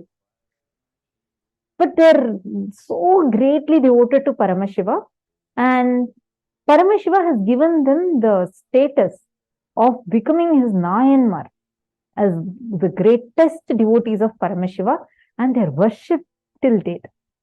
If you read all of their stories, Ma Michelle Chongo, I just want to tell you, all of them got this status and state only after Paramashiva tested their will persistence. I'll tell you one very nice story. This is this Pillai Kari Tin Lila. Like, so Sirutunda Nayanar was his name. Okay. And this man, he had a small child, and his whole life he had dedicated to Paramashiva, and he ran so many charitable services, like he'll give free food to people, water to people, shelter to people, and established many shelters for all the devotees of Paramashiva. Like this, he did so many sevas to Paramashiva. His entire life, his savings, everything, he'll offer it to Paramashiva. And he had this one habit, like a commitment, that he himself had declared to Paramashiva every day, I will only eat after I feed at least one devotee of yours. So you have to only make sure that at least one devotee of yours is coming to my place, so that I can feed that person. And only after me feeding him, I'm going to eat, because for me, you come in the form of the devotee to my house. So this was his commitment. Every day, whether it's in the morning or afternoon, till he sees at least one devotee of Paramashiva and feeds that devotee, he will not touch food. This goes on and on and on. He's celebrated, like the whole village celebrates him. He's known for his devotion, etc., etc. So one day, Paramashiva decides to play a Leela with him. So this Sirutanda Nayanar, his wife, and his only child. So this was his whole life. All three of them were deeply connected to Paramashiva. And the only purpose he felt that his life is for is to serve Paramashiva. So, one day, Paramashiva ensures that somehow no devotee of Paramashiva is even crossing that place. No one is going towards that side. The Sirutunda Nayanar is waiting. It became afternoon. His wife is coming and asking, why did anyone come? No one is coming. He has a commitment. He has taken up a commitment. Only after feeding at least one devotee of Paramashiva, he is going to eat. Becomes late.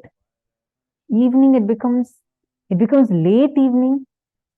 Still no sign of any devotee. Suddenly he sees in the distance one Aghori sadhu walking. Fierce looking. Aghori Baba. He is walking. So Sirutanda Nayanar feels Paramashiva has answered his prayers, and he just runs and falls at the Aghori's feet and says, oh Swami, please can you come to my house and just eat one meal with me? You eat just one meal. Only after you eat, I can eat. He explains this is a commitment I have taken to Paramashiva. And that sadhu says, no, you can't feed me and all. You won't be able to do what I am asking. Don't disturb me. I am an Aghori. Just move out of my way. Sirutanda Nayanar pleads again. He says, please, from morning I have been waiting. Till now, it's already late in the evening. I have not even drank a drop of water. I have not eaten a morsel of grain. Just come and visit my house. Only after I feed at least one devotee of Paramashiva, I am going to eat. This is the commitment I have taken. I have given to my Lord Paramashiva. So please just come and accept a little bit of food. Aghori says, no, not possible. It's impossible for you to make me what I'm asking for. Then this goes on, and he says, finally he says, okay, commit to me whatever I'm asking for, whatever food I say, you cook that and give. Then this guy also commits, he says, whatever you are asking for, I'll cook that and give. And he begs and requests this Aghori sadhu to come to his house. So the Aghori also comes in. All three of them, the son, the wife, and this man, all three of them were so delighted that finally some devotee of Paramashiva has come to their house and they decide to feed him. So they put the mat and they offer him water and they request, oh, Swami, you said whatever you want us to cook for you. You had asked, you will eat only that. So you ask us whatever you want. We will cook that and give. The man, the Aghori Sadhu asks, are you also committing? To the wife. The wife says, yes, yes, yes, I am also committing. And whatever you ask for, I'll cook and give. This is all right. Go cut your son into pieces, cook him and give. These two were shaken. They did not expect this. This Aghori Sadhu is telling, cut Siritan Nayana's own child again. Yes, again. Swami, what exactly are you asking? The Aghori says, I am very clear with my words. Kill your son, cook him and give. Otherwise tell that you are not able to follow your commitment. Sirutunda Nayanar is shaken. He never expected this. This was like a very strong test for his will persistence. He is shocked. He says, he looks at his wife is also crying, he is also crying. The wife also says, yes, we don't have a choice, or better, I'll just die. I can't do something like this. The son goes up to them and says, why are you both crying? This is what Paramashiva wants. Do it. These two are shaken. But then they both decide, we will do. This is the worst thing ever that any parent could even think, they cannot even think of. But because I have committed now, and I take this Aghori as Paramashiva's own manifestation, and I will do this, and then after that, we both will also leave our bodies. They decide like this, and actually cut him and cook him and give it to the sadhu, weeping, and they are not able to stand. They go and keep it in front of the Aghori Sadhu and they move aside. Aghori looks at them and says, what do you mean by going? You have cooked and given, now sit with me and eat. They both plead, saying, please don't test us any further. I don't want to live after this. I can't even imagine what I have done right now. The Aghori says, no, I want you also to sit and eat with me and get your son to eat with me. They both are puzzled. They're like, what are you talking? You just made us cook him into food and give it to you. And now you're asking to get my dead son back to life? What do you mean? The Aghori says, get him and make him sit next to me. Call him. They both don't understand. But because they have committed to give whatever Aghori is asking for, they just surrender again to Paramashiva. They pray to Paramashiva and call out their son's name. All of a sudden, their son runs and comes into the house. They both are shocked. Just few minutes ago, they had cooked. Now they're seeing that their son is alive. He just comes and hugs both of them. They're not able to believe their eyes. They ask, what is happening? They look at Aghori Sadhu. Now that Aghori disappears and stands tall as Paramashiva and gives them the darshan and says, this was the ultimate test of your will persistence. And I myself manifested the son back to you. Don't worry, I am with you. Gives him the darshan of Kailasa and gives him the boon to be his own Nayanar, that till date, after thousands of years, even now, his glory is being sung and he is worshipped in the temples. Understand, Paramashiva will never let you down. You may feel, oh God, I'm losing something. They both felt their own son is dead and they decided to end their lives. After all, they had multiple options. They could have just said, sorry, we never thought that you will ask some demand like this. Please kindly go out of our house. We don't want this. Or they could have told, no, I just took it as my commitment. After all, I went and declared only to Paramashiva as that to deity. How do I know if Paramashiva even listened to my commitment? One day, after all, I followed this for so many years. One day, if I eat little food, Paramashiva will not get angry. They didn't speak for themselves and for Paramashiva. No.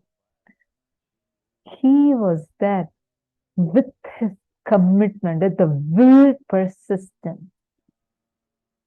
That will persistence is also Paramashiva's boon. And Paramashiva played at that will persistence. If Paramashiva just came and gave blessings to him and gave darshan to him, today we will not be worshipping or even remembering about him, Sirutanda Nayanar. But we have temples where the Sirutanda Nayanar is worshipped. It's not because of the charitable services he did, not even because the fasting he did for Paramashiva, not even because of patiently waiting that day without eating till that Paramashiva's devotee came. But he was ready to give even his life, even give up his life for that one commitment that he gave to Paramashiva from his side. Understand, whenever you do anything, when you commit, you take one step, thousands or millions of steps for you. Even at the worst times where you think, oh God, no, this should not be happening for me. I can't lose this. I can't lose that. Hey, just remember at that time, even that is just Paramashiva's Leela in your life. Are you understanding? Do not ever think, will he create some obstacles for me? But know very clearly, he plays a Leela for you just to show the greatness of your devotion to the whole world. Only because of the Leelas Paramashiva played in these devotees' lives, today we are remembering them because their will persistence is larger than life. And that was very clearly established through these Leelas that Paramashiva did.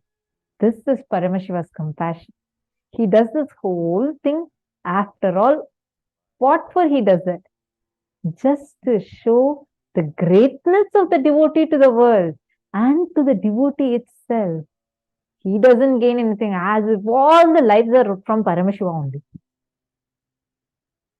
He decides he can take the life off like that and give the life just like that. He plays the Leelas just for us to celebrate those juicy memories. See, even in your own life, how many times Paramashiva has manifested for you like this. And even now when you remember back, you're like, oh God, that whole Leela, he just did it just to show me that he is there with me. Ma Maheshwari Kumaravinayagam has posted, she has seen the 63 Nayanmars sitting in the Toronto temple.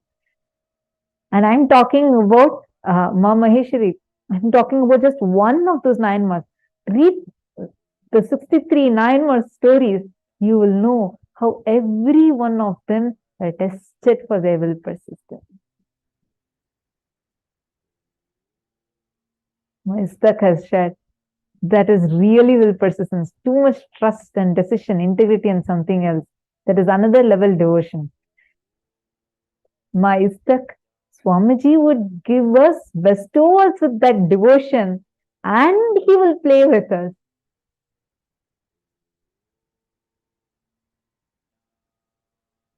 How many of you are understanding this? I see some of you crying in tears of gratitude.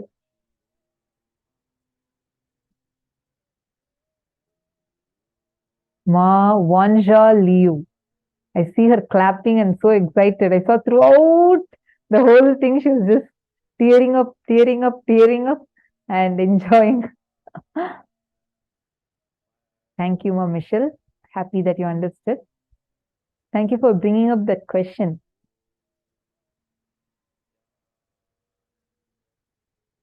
Nithyananda, Ma Kalyani. Do we enter the Samadhi by meditating?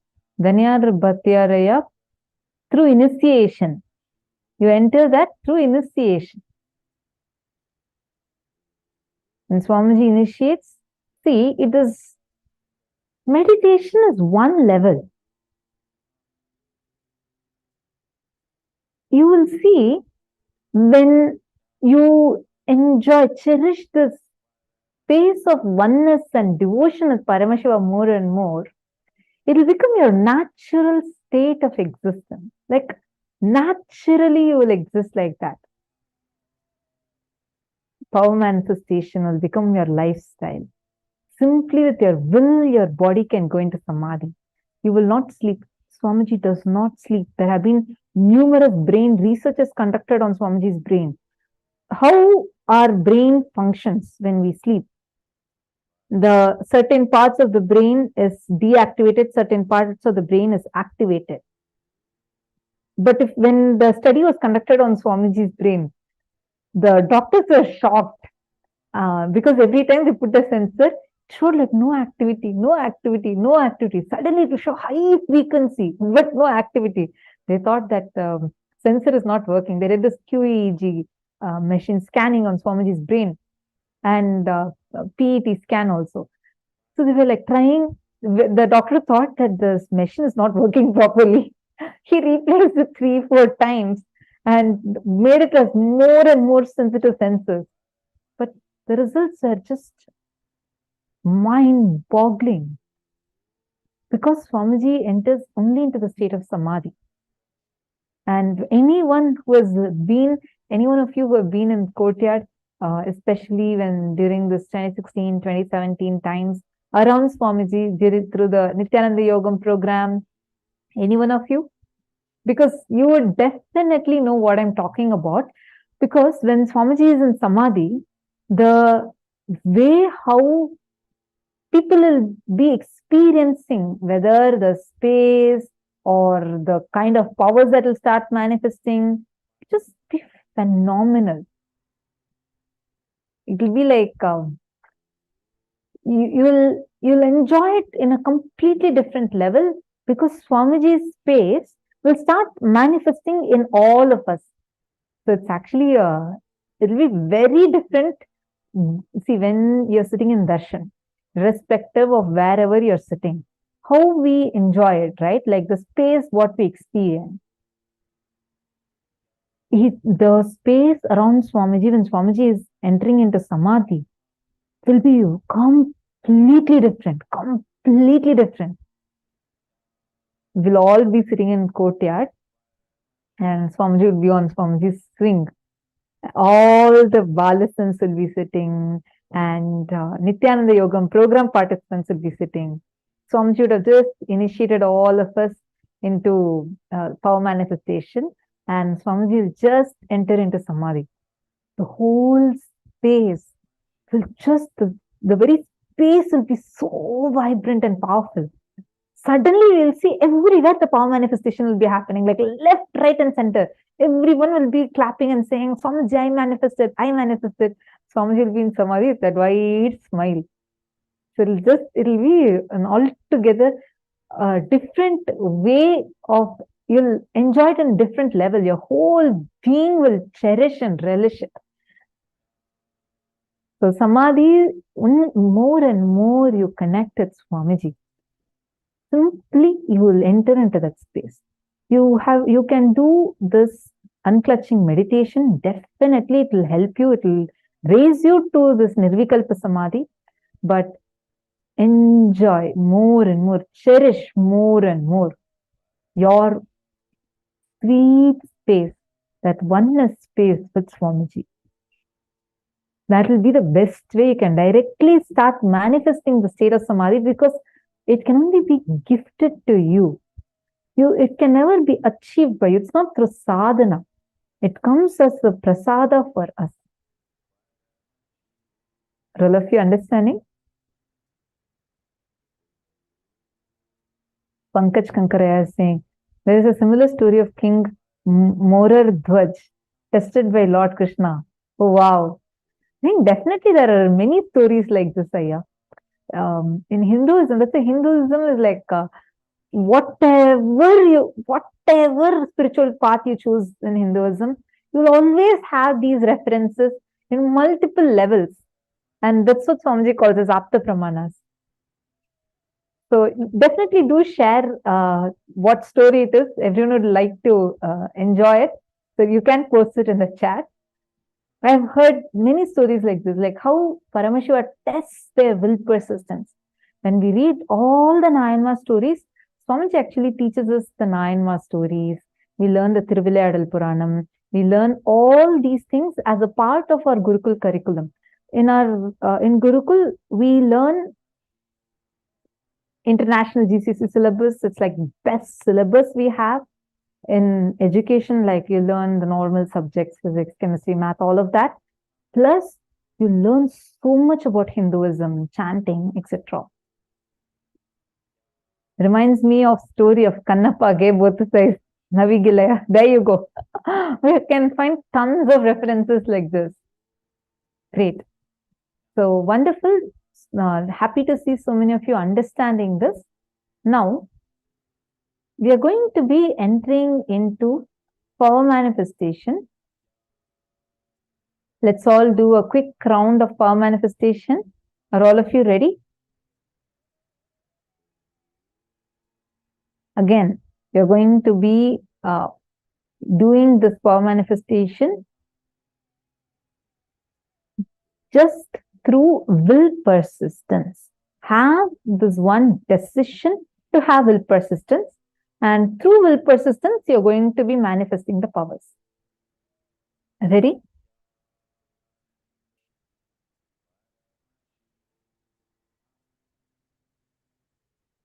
Now we are going to be manifesting the power of levitation and materialization.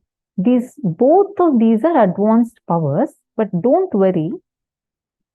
Connect to Swamiji intensely with the decision that you want to levitate yourself. Sitting in Padmasana really helps for levitation. Sit in Padmasana. There are various stages of levitation. First, psychological levitation, where you feel immensely light inside of you. Physically, your body is not moving, but inside of you, you feel completely light. There's one more, where your body feels like too heavy than its normal weight, like it's completely pulled down. And there's one more where you levitate off in the air. And you can raise yourself. The first level is where you jump, like literally in Padmasana, your body automatically, you will not use your conscious effort. Automatically it has to jump. That is levitation. And when it enters into higher and higher frequency, you will be able to actually float in air. Anyway, so now today we are going to just be doing this levitation, and keep your hands, check your hands completely, make sure it's completely clean, and you're going to be teleporting Bhasma. Understand? This is not in your hands. You're just going to connect to Swamiji with the will for, see, anything can be converted. Energy can be converted into matter. Matter can be converted into energy. Teleportation is where the matter is converted into energy, and that energy comes back in your palms or hands, wherever you choose, and it materializes itself. It turns back into matter, into that shape. So that's how the teleportation happens. There are tons of times Swamiji has demonstrated this power and shown to us. And many disciples of Swamiji is initiated to manifest this power of materialization. Here all of you can see, this is a picture of a conch that was teleported by Swamiji's guru, Yogiraj Yogananda Puri, from his home, the yoga guru of Swamiji. And in front of Swamiji was just a very small kid. In front of everyone's eyes, Raghupati Yogi had materialized. Raghupati Yogi's son said, "Father, that conch is missing from the puja items." And he replied, "I told you it has reached where it needs to reach." Actually, this is even there in the son's interview as an eyewitness testimonial. It is there. Now, we all are going to be manifesting this very power. We are going to play the Mahavakya, do intense unclutching. First, choose what exactly you want to do.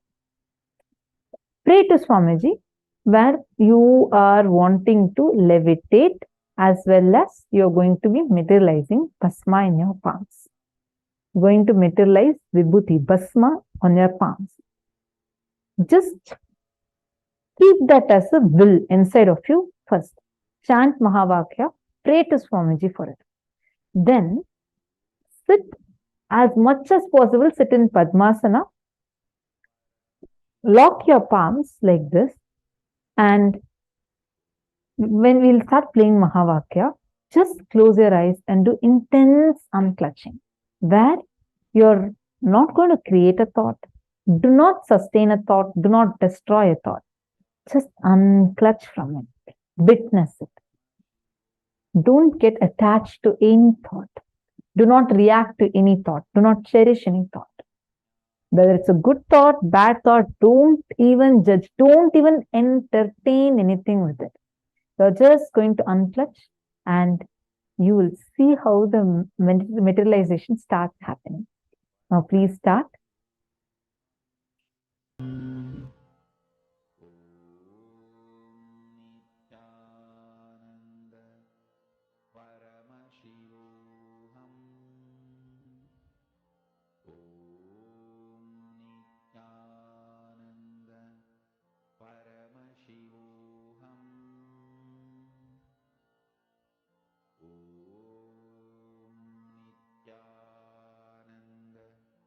Paramashivoham.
Om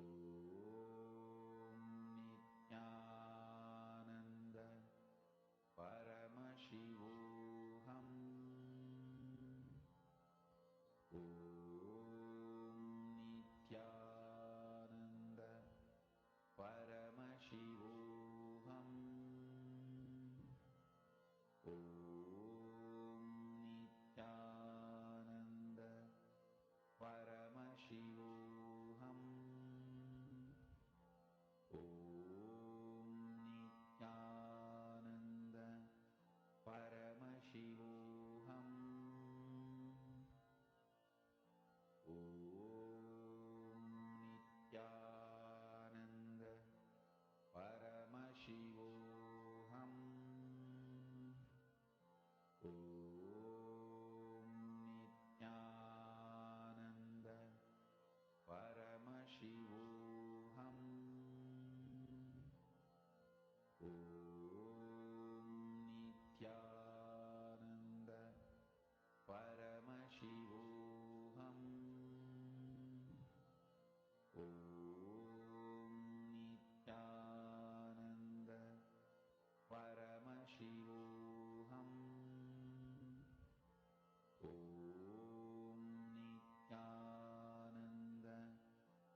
Om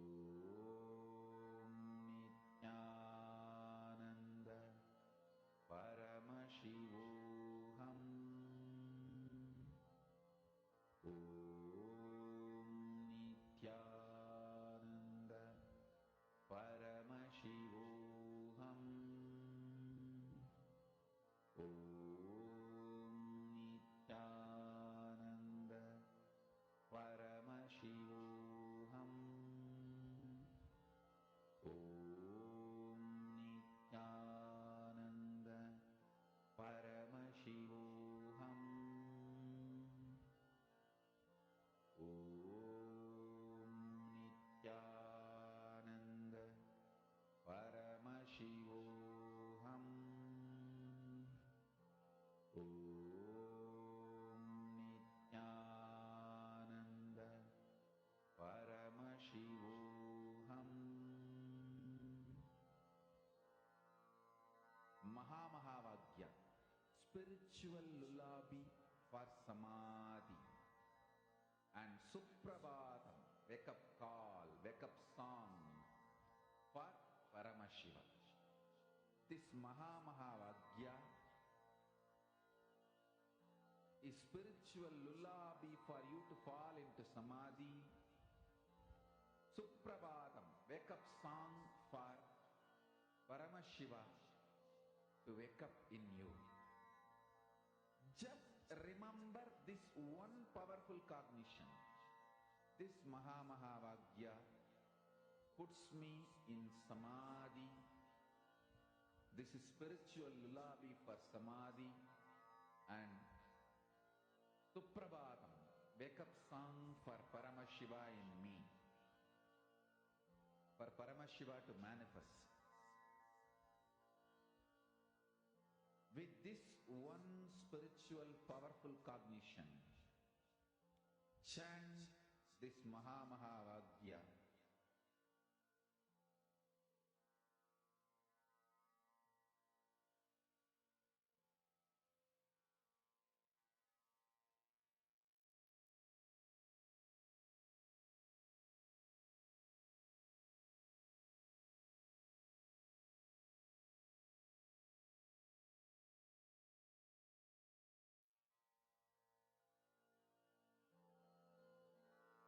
Mahamahāvagya, spiritual lullaby for Samadhi, and Suprabhatam, wake up call, wake up song for Paramashiva. For Paramashiva to manifest. With this one spiritual powerful cognition, chant this Mahamahāvagya. Om Nithyananda Paramashivoham. Om Nithyananda Paramashivoham. Om Nithyananda Paramashivoham.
Now, slowly, please relax.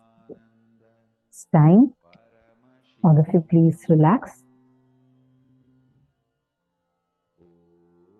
Please settle down and check your palms now. Take a few minutes and check. Open your palms and check. Even if you find a small speck, be very clear it is materialization because you checked it before and it was nothing was there. It was completely clean. Please check your palm. Pankaj Kankaraya, use the torchlight to check your palm. Navigilaya, if you do like that, even if one speck is there or even some few specks are there, all will go away. If you just open and check it like that. It can be Jnananjana, gold sparkles or Bhasma. These are what, like initial level, you will first start materializing any powder type. So have a look at your palms. Everardo Alfaro, that's wonderful. Congratulations. Take a photo of that and post it in the Facebook.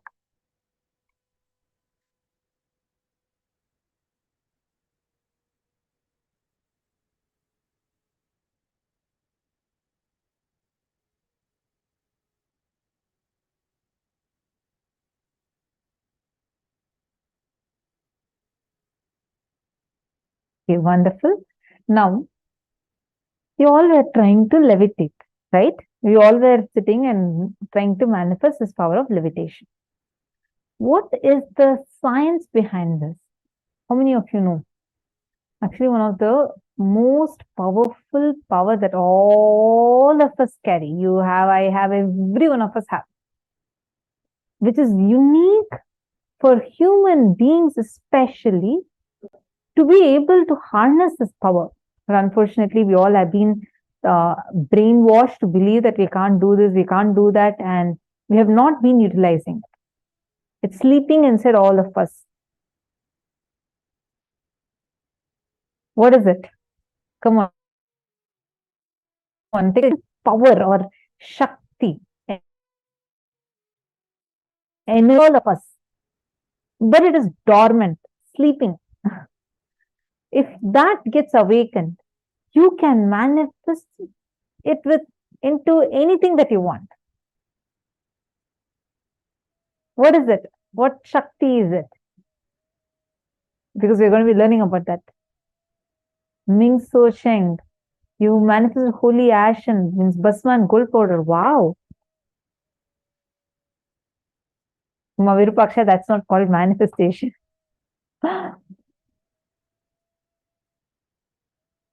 See, you can actually sit. See, every time you are sitting, you do not have a conclusion that, oh God, I tried it too many times. It's not going to come for me. Do not carry that conclusion. Sit every time like you're sitting for the very first time. And connect to Swamiji, you will start materializing. So tiny, it took so long to find Mavanjali.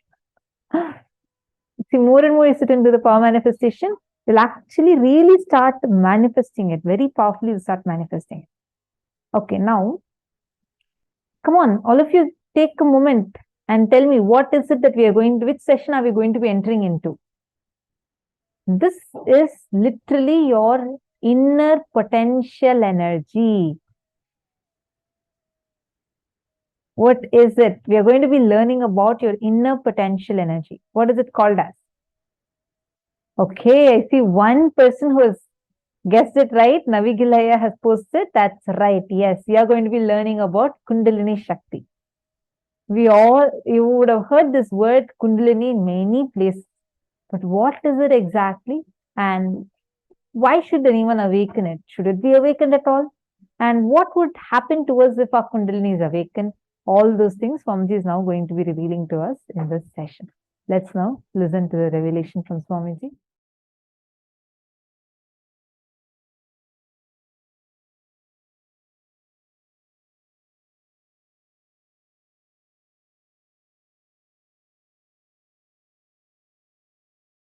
Shiva is the source But source will always have certain kind of a static feeling. Please listen.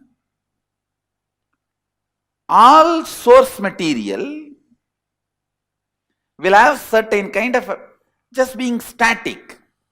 But making the source material active, like an atom, that is a source material. But if it is static, it is not going to be directly useful. Either it has to break and become active, or join with another one atom and become active. All of you understand what I am saying? See, atom just by being is not going to be directly useful. Either it has to join with another one atom and become active, or it has to break and become active.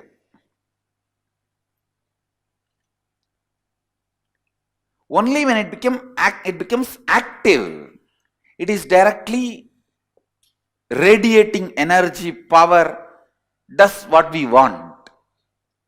See, the source becoming dynamic.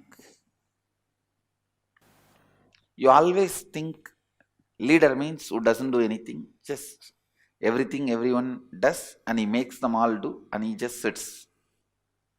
But a real leader, the core of him will be more active than anybody under him.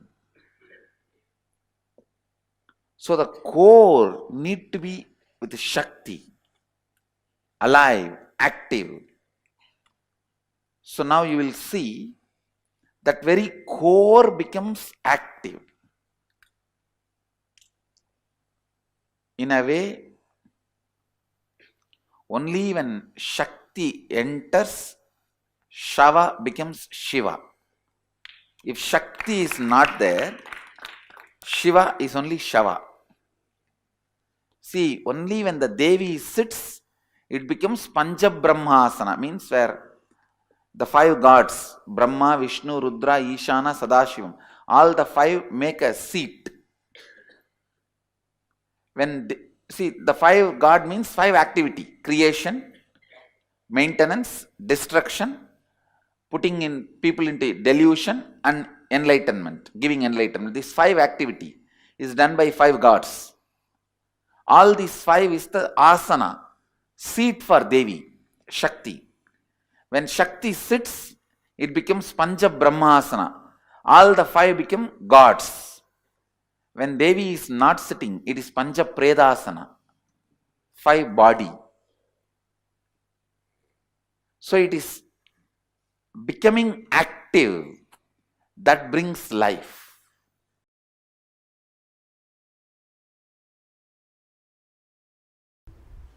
The excitement created by verbalization, excitement infused by visualization, excitement infused by the Kundalini awakening, your consciousness waking up. These are the three levels of Shaktipada you go through. Every day in your life, these three Shaktipada, any one you go through, or all three. But always in these three something will be happening. If all the three are not happening, you will not be alive. You will be in depression. Literally dead, waiting for the breathing to stop. Waiting for the breathing to stop. These three fuels. Verbalization instigated excitement. Visualization instigated excitement. Kundalini instigated power. In these three, any one Shaktipada will be always happening in your life. Without all these three, you can't be alive. If all these three are not there, that's what I call depression or depression. To make it more raw. Stuck.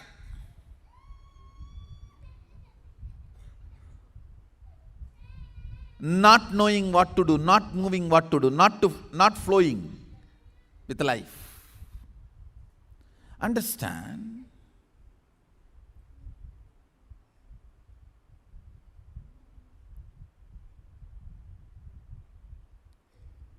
More and more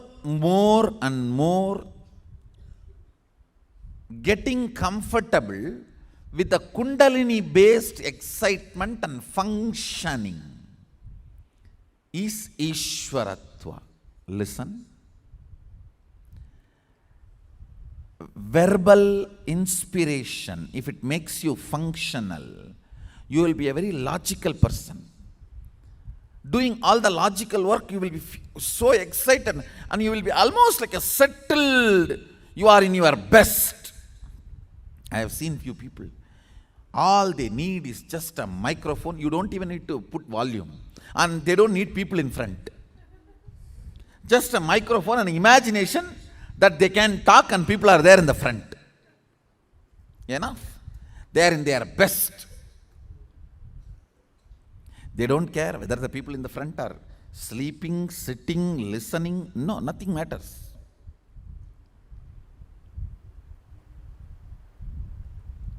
If you are visualization excitement person, you will forget even your food by painting or dancing or carving.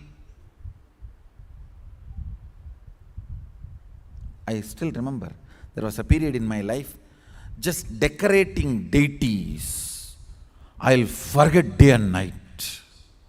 I tell you, decorating deities physically and taking care of the cows physically is one of the best vatavarana for your muscle memory and biomemory. Anybody feels stuck in your life, feeling confused, stuck, confused, don't know what to do, no inspiration. Understand, when you don't have inspiration and you want to hold on to your outer identity, you want to continue to keep up your makeup and arrogance, you become worst cunning. Now, you have to make up for all your failures by lying.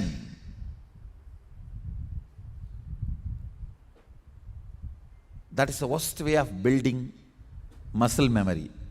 But I tell you, the best way of building muscle memory and biomemory,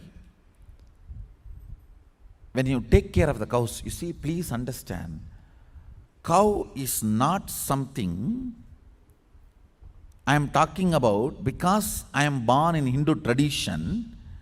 Please understand, the very biomemory, muscle memory, DNA of the cow awakens certain energy in you, joy, peace, completion, sacrifice. No wrong fuel is possible. Fuel has to be right. Constantly having the Kundalini Shakti and spiritual strength as fuel, and that fuel moving you. And when that fuel moves you, every small action you do will be power manifestation. If you make a call, it will be a boon for him who is receiving. If you answer a question, it will be a solution for that fellow.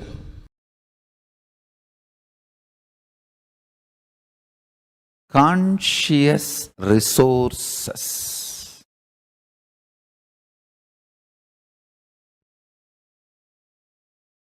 Awakening intense, pure, unclutched space.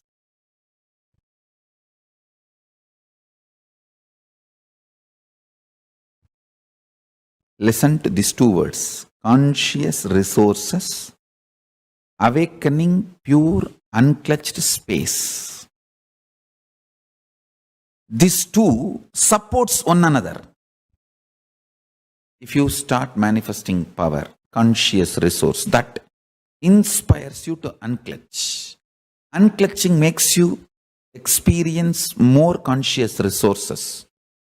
More conscious resources makes you more unclutched. Like a Nirahara Samyama is one of the conscious resource. Ability to deal when your stomach is throwing tantrum. I need food, I need pizza, I need burger.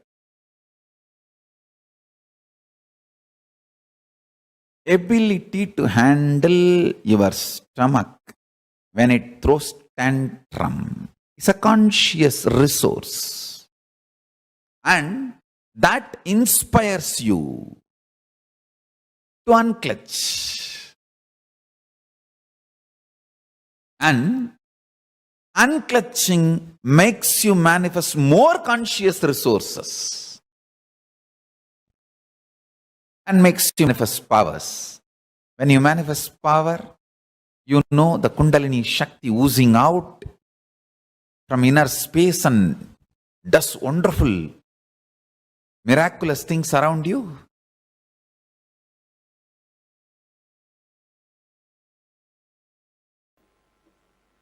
Please understand, the essence is basically awaken your Kundalini Shakti. Awaken your Kundalini and raise it to the highest peak frequency. When the Kundalini moves inside the system, at different areas it experiences different frequency. Raise it to the highest frequency and celebrate the life, enjoy the life as you want with this extraordinary, overflowing, excessive, luxurious life energy. Understand? That's the word I have to use. Only when you are, please understand what I am saying now, even medically verified statement. Only if you have an excessive energy, these muscles even expand in smiling. Understand? Otherwise, how people smile, you know?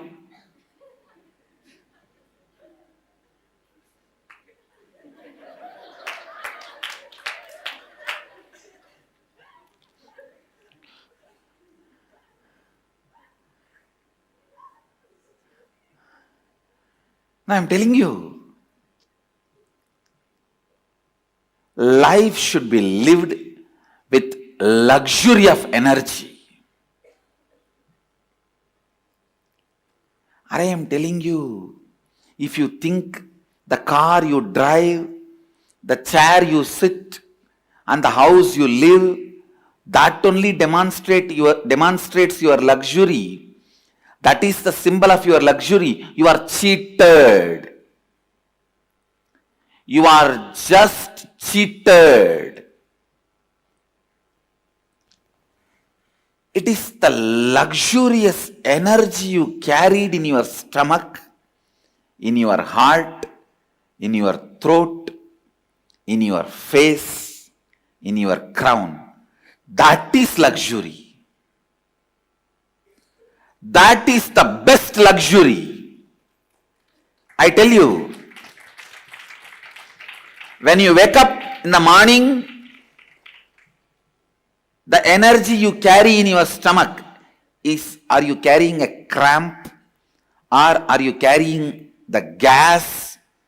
Or are you carrying an uncomfortable acidity feeling? What are you carrying in the stomach when you wake up?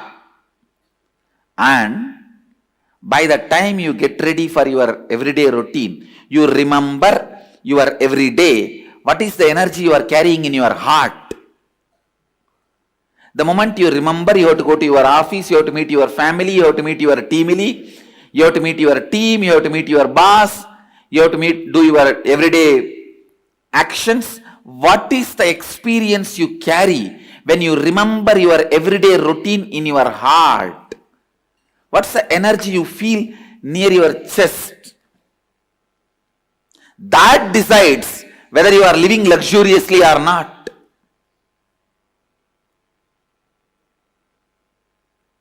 The way you carry yourself, what your shoulders are feeling. Are you walking like this, almost collapsing, or are you carrying yourself?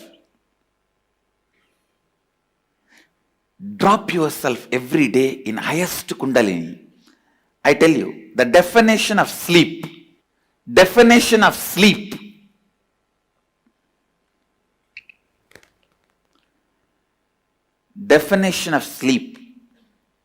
you should never feel tired, bored when you close your eyes and rest your body. You should not be feeling restless. Understand? Restlessness means insomnia, sleeplessness. Turning this side, that side, tossing around. Neither you should be exhausted and drop yourself in the bed and fall asleep, nor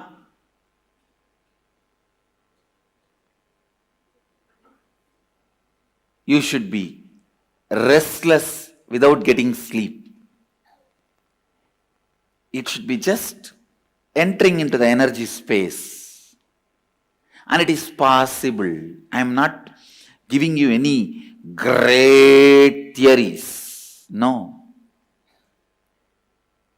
Just remember, last 10 or 12 hours, the wax with which you made this world, the circus tent with which you opened and running your circus, now wind up the whole thing, melt down the whole wax and drop it into the source and relax.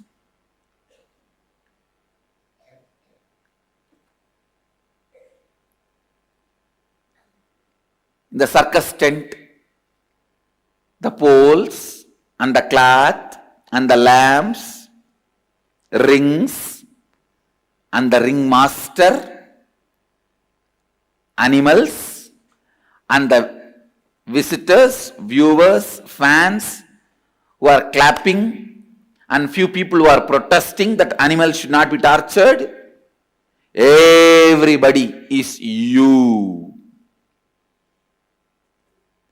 Every night when you are dropping into that space of powerfulness, remember, everybody is you. You are doing this drama. You already gave the script to all of them and playing the game. You are doing this drama. You have given the script. Just relax into that powerfulness which comes when you do completion every night before falling asleep. Just complete whatever incompletions you remember and fall into that powerful space.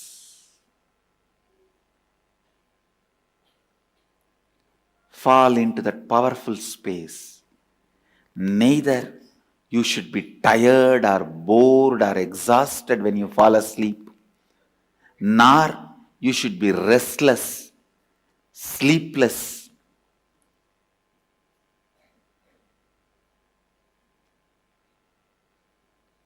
Feeling insomnia.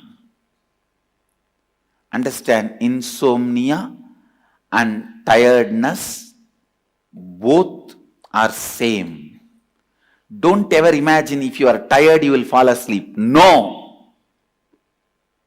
It is not true. It is not true. You should never fall asleep if your body is aching, body is having any pain.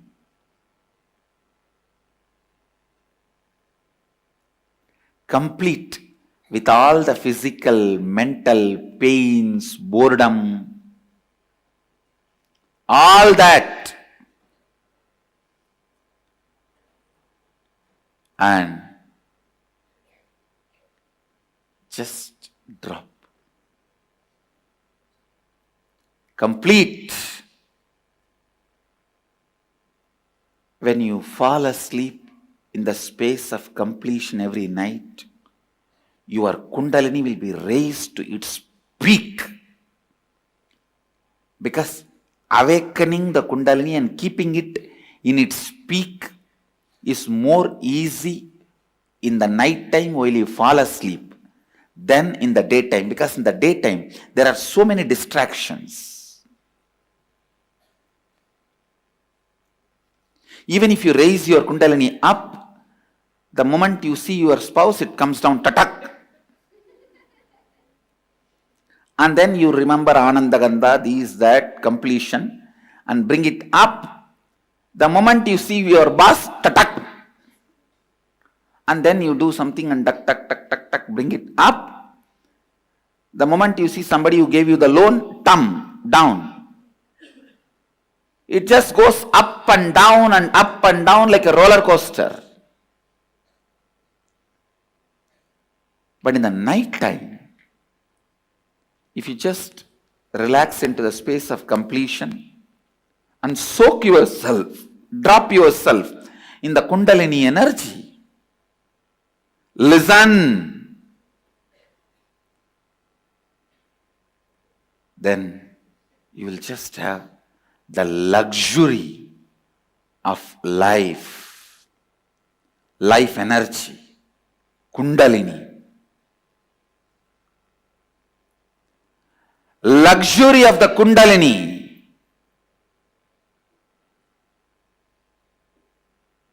is the gift I am giving it to the world. Understand? Anybody who claims you are my disciple, follower, devotee, you should have received this gift, luxury of Kundalini.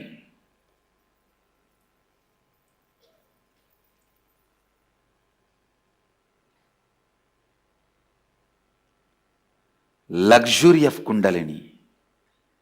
That's the right word I'll use.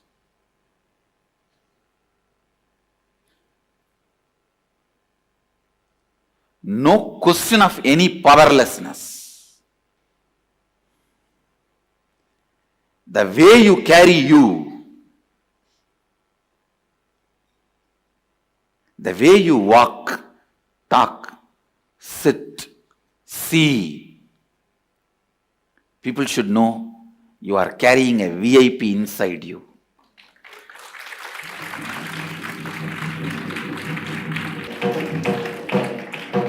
You are carrying somebody very important in your heart.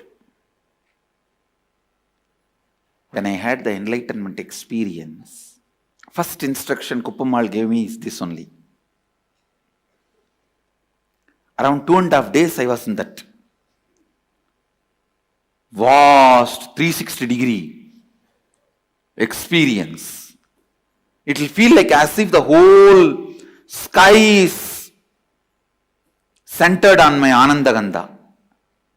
If I have to put a cartoon, huge, the whole sky, and I have to bring 2 lines and connect it to my Anandagandha. It will look like a huge balloon which is tied to my Anandagandha, and that balloon is the whole cosmos. She used to cook and feed me, and she also used to give a lot of uncooked herbs to prepare my body and keep my body stable. The first instruction she gave after 2.5 days, remember, Brahmaivaham. Please understand, she says, remember, this body is the vehicle of Brahman. cosmos. She did not tell me, Aham Brahmasmi. She said, Brahmaivaham. Means let this body is a vehicle of that Brahman. You are carrying the most important person in the world. Not VIP, very important person. MIP, most important person. Let's create a new word. Most important person. Brahmaivaham.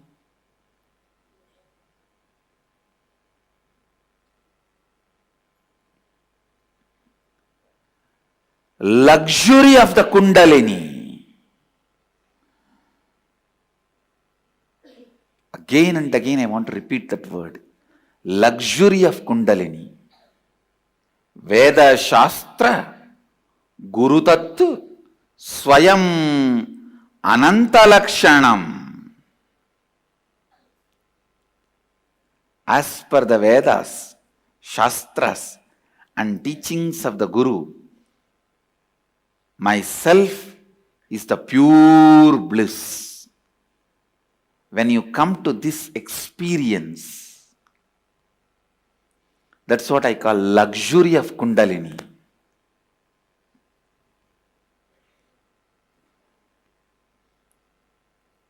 How you carry your shoulders and neck every day when you walk out of your room to live your life. What you carry in your eyes to share with the world. Understand, whatever you carry in your eyes, nose, face, mouth, it gets shared with the world without even you pressing the share button.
Om Shiva, Om Shiva, Shiva, Shiva. All of you sit straight. I'll describe elaborately, detailed way, intensely,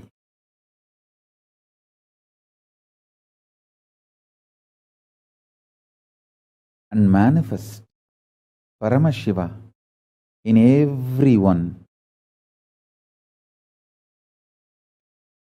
Paramashiva Kundalini Shakti will now manifest in everyone.